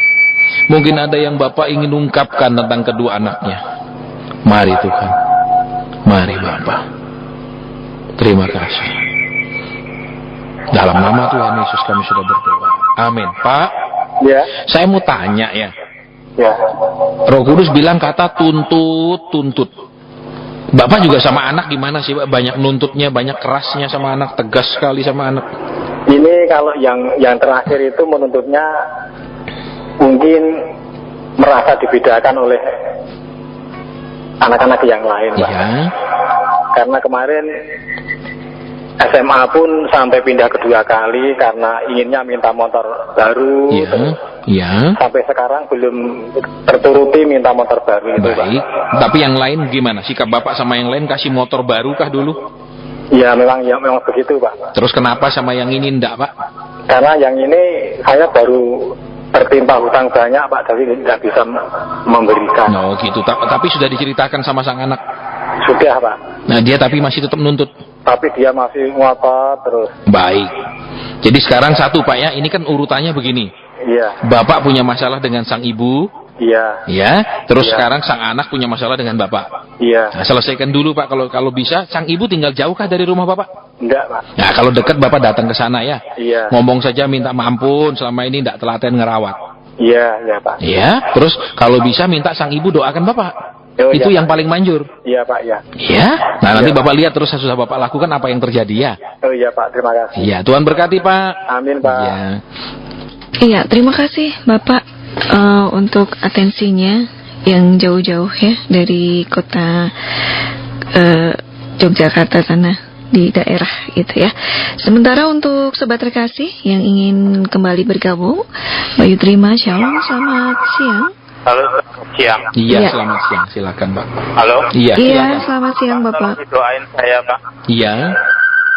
Saya buka panti pijat tunanetra itu Iya. terlalu sepi, Pak. Baik gini, radionya dikecilkan saja, Pak, karena gaung dia ya. Udah, Pak. Sudah ya? Bapak sudah buka berapa lama, Pak? Halo. Iya, Bapak sudah buka berapa lama? Udah hampir 2 tahun. 2 tahun. Saya mau nanya, Pak, ini maaf ya. Ya. Saya dengar kata tanam. Halo. Iya, saya dengar kata tanam. Itu radio kembali gaung, Pak. Tolong dijauhkan, Pak, sedikit. Udah, Pak. Sudah. Udah. Saya dengar kata tanam. Saya mau tanya, Pak. Ya. Tempat Bapak itu pernah diupacarai nanam-nanam sesuatu? Nggak tahu, saya kos gitu, Pak. Oh, gitu. Ya. Jadi enggak tahu sama sekali bahwa tempat itu pernah ditanam-tanami sesuatu. Iya, nggak tahu. Enggak tahu. Baik. Bisa Bapak lebih jauh sedikit dari radionya ya supaya jelas. Udah, Pak. Sudah. Ya. Ini masih gaungnya. Udah, Pak. Iya, baik. Kita akan doa buat hal itu, Pak ya. Iya. Karena saya dengar kata tanam-tanam, Pak. Berarti tempat Bapak mengadakan acara itu pernah ditanam-tanami sesuatu. dulu sebelum saya itu buat potong rambut. Oh ya, baik, kita mau doa Pak sekarang ya. Ya. Bapak Surgawi, kami mau berdoa. Apapun juga Tuhan yang benda yang pernah ditanam di situ, baik sebelum anakmu tempati atau selama rumah itu mungkin waktu proses dibangunnya Tuhan ditanami sesuatu, atau pernah ditanami sebelumnya, atau waktu anakmu buka ditanam orang lain supaya menjadi sepi. Kami mau berdoa. Bapa, Engkau adalah Bapa yang mengasihi anak-anaknya. Engkau adalah Bapa yang memperhatikan kami semua. Engkau memperlakukan, membela kami seperti anak-anak-Mu. Kami mau berdoa. Kalau ada sesuatu yang ditanam di situ Tuhan, di dalam nama Tuhan Yesus kuasanya dihancurkan. Kuasa mantra, sihir, roh perdukunan dihancurkan. Kuasa keramat-keramat itu dipatahkan di dalam nama Tuhan Yesus Kristus. Terima kasih. Kami akan mendengar perbaikan. Kami akan mendengar perubahan. Bahwa Tuhan bertindak secara ilahi. Bahwa ada tindakan ilahi daripada Tuhan. Memutuskan kutukan itu. Dalam nama Tuhan Yesus Kristus.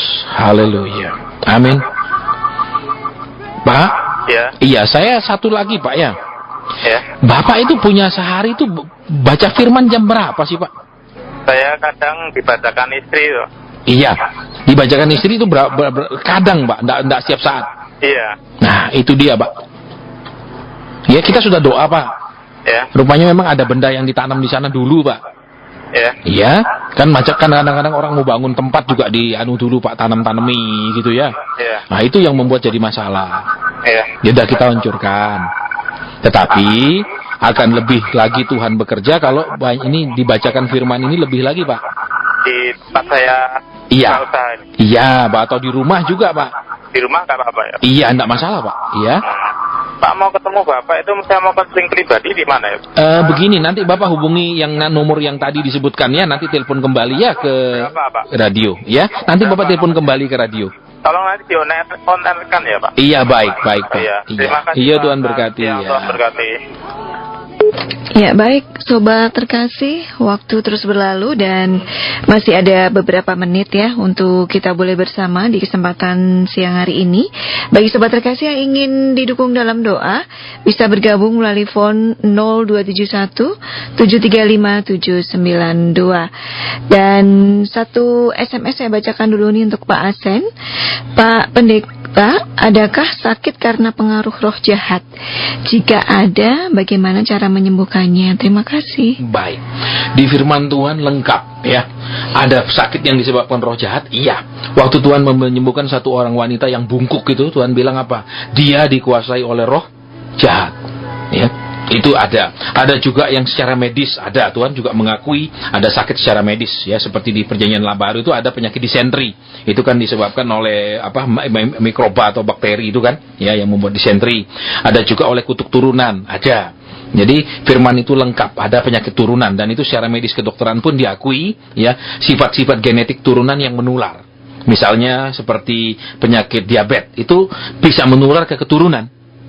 Ya, jadi penyakit-penyakit yang menular dari keturunan ke keturunan itu bisa. Jadi firman Tuhan itu begitu lengkapnya, ya firman itu mengakui ada penyakit dari kuasa gelap, ada penyakit dari bibit penyakit sendiri, ya, ada penyakit dari kutuk-kutuk turunan, itu ada juga penyakit dari kesalahan sendiri.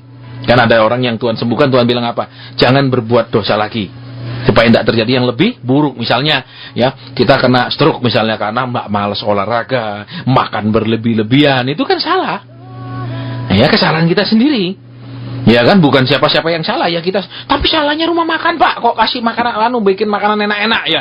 Dia bikin makanan enak, kita enggak makan kan enggak masalah. Kecuali kita dipaksa makan, dijejali makan, ya itu baru mereka salah. Jadi terus kalau penyakit itu dari kuasa gelap, bagaimana caranya? Ya satu, penyakit itu enggak takut sama orang Kristen. Itu yang jelas. Enggak takut sama orang yang rajin ke gereja, dia enggak takut. Ya, penyakit itu takut sama orang-orang yang taat sama Kristus. Kenapa? Karena kuasa Kristus masuk ke dalam orang-orang itu. Kemudian dengan kuasa yang di dalam Kristus itu yang ada di orang-orang itu, dia memakainya, mengusirnya. Ya, seperti contohnya begini. Ada anak-anak imam Sekewa itu. Ya, dia pakai nama Yesus, ternyata tidak mempan. Kenapa dia tidak mempan? Kan gitu. Karena dia tidak kenal Yesus. Setannya sampai bilang, ya, Yesus aku kenal, Paulus aku tahu. Siapa kamu? Jadi harus oleh orang-orang yang memang kenal Kristus. Bukan cuma ngikut-ngikut Kristus, ya, tapi lebih banyak mau diikuti maunya oleh Kristus, ya pasti tidak mempan. Jadi caranya ngusir gimana? Ya kalau memang itu benar dari kuasa gelap, ya, misalnya seperti santet, guna-guna itu, ya bisa didoakan. Ya, itu bisa didoakan. Itu caranya gimana? Ya kalau dia memang misalnya tinggal di Solo sini tidak jauh-jauh, ya datang aja nanti malam. Ya kami juga tidak memungut apapun, ya tidak ada persembahan apapun di situ. Ya jadi tidak usah khawatir, datang aja kita doakan kalau memang itu dari kuasa gelap. Ya tapi kalau dari Pak gini loh, saya ada musuh, ya saya tengkar sama orang, habis itu saya sakit. Mungkin dia guna-gunai saya, oh belum tentu. Ya jadi itu harus memang lewat karunia membedakan roh, ya baru kita tahu. Ini sebabnya oleh apa, roh apa. Ya bisa jadi dia memang orangnya sakit karena punya dendam sama orang lain, terus dia jadi sakit sendiri. Jadi tidak selalu oleh kuasa gelap. Jadi untuk tahu itu benar dari kuasa gelap atau tidak, kita mesti doa, tanya Roh Kudus yang mengungkapkan, oh ya ini ada kuasa gelap yang main. Misalnya dia disantet, diguna-guna, baru bisa. Tapi kalau sekedar terka-terka tidak bisa. Ya, terka itu tidak bisa akurat. Jadi untuk tahu pasti atau tidaknya dari kuasa gelap itu kita harus doa. Itu yang pertama. Yang kedua, caranya gimana? Ya pakai nama Tuhan kalau kuasa gelap untuk mengusir setan yang mengganggu kesehatannya. Itu yang kedua, ya. Jadi tidak bisa hanya sekedar oh ini pasti dari setan. Ya enggak, diagnosis dulu benar enggak dari setannya. Ya kalau dia tinggal di daerah masih sekitaran kota tidak jauh-jauh, bisa datang nanti jam 6:30 malam ketemu saya. Ya, baik, untuk penjelasan dari Pak Anselm sudah diberikan. Sementara yang ditelepon, baik kembali terima. Shalom, selamat siang. Selamat siang. Iya, silakan Pak. Kembali lagi. Begini Pak. Iya. Saya tadi lupa. Mohon untuk didoakan rencana keluarga kami pada bulan Februari akan menikahkan anak saya Putri. Iya. Anak saya Putri seorang. Itu yang nomor berapa Pak yang Putri? Nomor 1. Nomor 1, iya. Iya, dia seorang pelayan full time. Iya. Di salah satu gereja. Baik. Itu menikahnya dengan siapa Pak? Nggak usah disebut nama, tapi misalnya sesama hamba Tuhan kah atau? Dengan seseorang yang bukan hamba Tuhan, dalam arti mereka seorang yang taat juga. Oh gitu. Iya. Iya, pacaran sudah berapa lama itu Pak? Baru bulan Maret kemarin. Pacarannya? Iya. Nikahnya tahun depan? Februari, berarti 11 bulan ya? Iya. Iya, Bapak saya tanya sebagai orang tua, sudahkah berdoa terus kepada Tuhan buat hal ini? Sudah. Sudah? Saya juga sudah bersekutu dengan mereka. Iya. Karena mereka juga waktu pertama kali mereka sedikit ada hubungan sudah membicarakan dengan kami berdua. Oh gitu, jadi orang tua juga sudah Pak ya, pertemuan, sudah bicara ya. Iya. Untuk ini kiranya persiapan juga bisa berjalan baik menurut kehendak Tuhan. Maaf Pak, saya mau nanya Pak, ya. Ya. Ini maaf Pak ya, jadi saya kalau memang ini terlalu rahasia, Bapak nggak usah jawab ya. Ya. Saya kan ini mestinya ketika anak mau menikah kan orang tua masih suka cita Pak. Ya. Tapi kenapa kok ada perasaan seperti gelo Pak, maaf kata? Untuk yang gelo? Nggak tahu saya apakah Bapak atau istri di pihak keluarga? Mungkin saya. Kenapa Pak? Kok anak menikah malah orang tua gelo Pak? Maksud saya memang sejak awal. Iya. Saya adalah orangnya sederhana. Iya. Tidak mengendaki ada yang namanya pesta-pesta. Resepsi iya. Yang gede-gede iya. Itu. Iya. Itu yang saya tidak suka. Baik. Tapi ternyata saudara-saudara atau mungkin juga teman-teman itu menyarankan untuk ya ada sedikit resepsi, sehingga saya memutuskan sudah resepsi, tapi hanya panggil ya tingkat RT lah. Oh, ini yang bikin gelo Pak ya? Ya. Baik, sebenarnya memang saya tidak mengendaki. Kalau saya istilahnya hura-hura seperti itu saya tidak senang. Dan anaknya juga sebetulnya juga tidak apa-apa. Iya, cuman dari keluarga ini Pak ya. Iya. Ya sama Pak. Dulu saya juga waktu nikah sederhana Pak. Ya, cuma undang keluarga dekat semua ya. Prinsip saya juga gini Pak, nggak usah resepsi ini mewah-mewah. Yang penting nanti waktu nikahnya bahagia Pak. Ya, saya dulu prinsipnya sama Pak. Jadi saya juga waktu itu kami nggak mewah-mewah Pak, sederhana, hanya keluarga dekat kami undang. Ya, jadi prinsipnya saya juga ngomong dulu sama istri saya. Saya nggak mau kita pesta mewah-mewah, tapi yang saya mau sesudah ini kita bahagia, jangan pesta mewah habis itu bertengkar terus jadi neraka di rumah. Ya lebih enak pesta sederhana tapi seumur hidup bahagia Pak. Saya memang menghindari pada saat persiapan sampai resepsi ini ada rame-rame, saya nggak senang. Dalam arti ojo nganti yang gendero. Iya. Sehingga semua biar berjalan dengan baik. Baik, jadi mungkin gini Pak, saya akan doakan buat pihak keluarga ini Pak ya, supaya ada jalan tengahnya ya. Ya. Supaya pihak keluarga juga tidak terlalu, ya ini kan cuma satu kali nikahkan anak kan, nah harus besar, harus jadi terkenal supaya terkenang seumur hidup. Waduh, kadang-kadang kan itu juga salah Pak.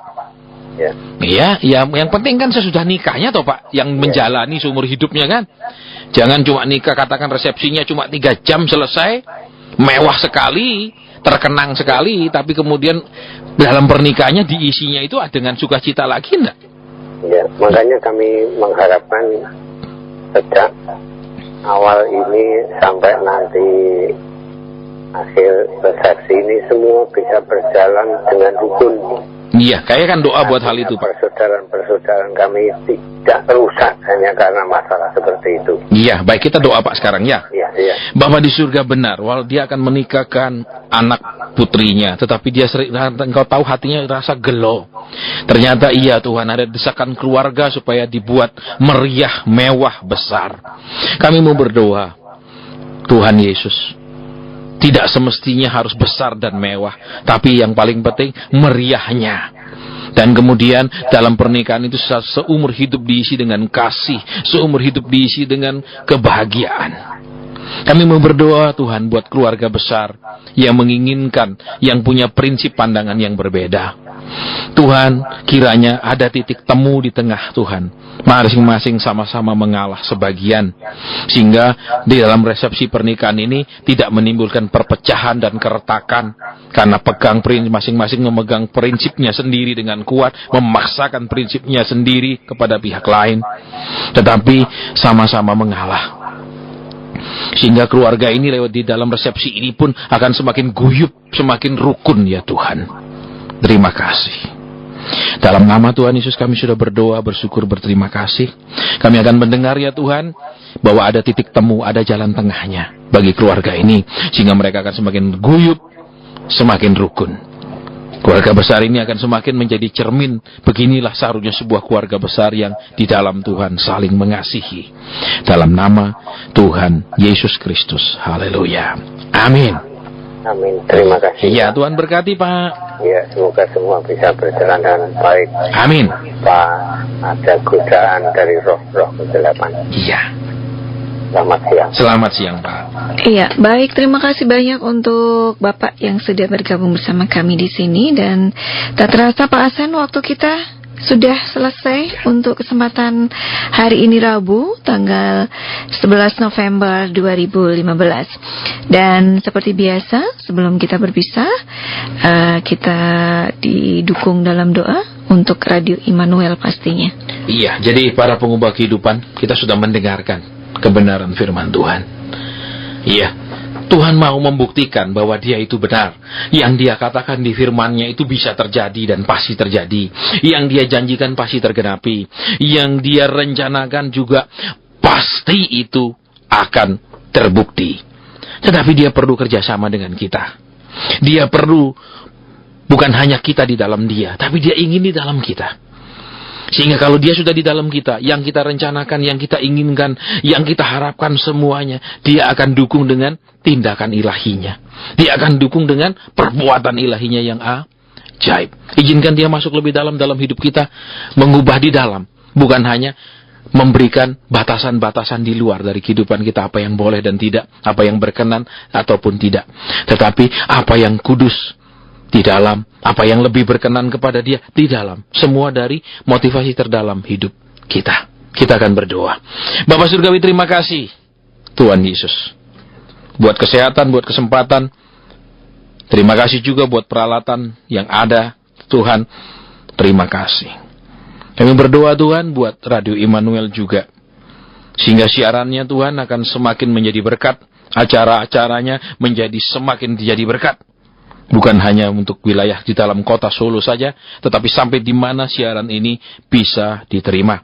Kami mau berdoa setiap pribadi juga Tuhan yang melayani bersama di radio, diberikan roh yang melayani, diberikan hikmat melayani, sukacita melayani Tuhan Yesus. Sehingga semua mempermuliakan Tuhan Yesus dalam segala hal.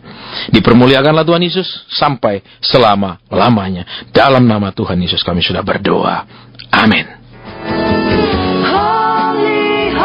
Baik sobat terkasih dimanapun berada, usai sudah kebersamaan kita untuk kesempatan siang hari ini dalam pendewasaan dan mujizat untuk hari Rabu 11 November 2015. Terima kasih untuk kebersamaan dan perhatiannya. Sampai jumpa. Shalom dan Immanuel.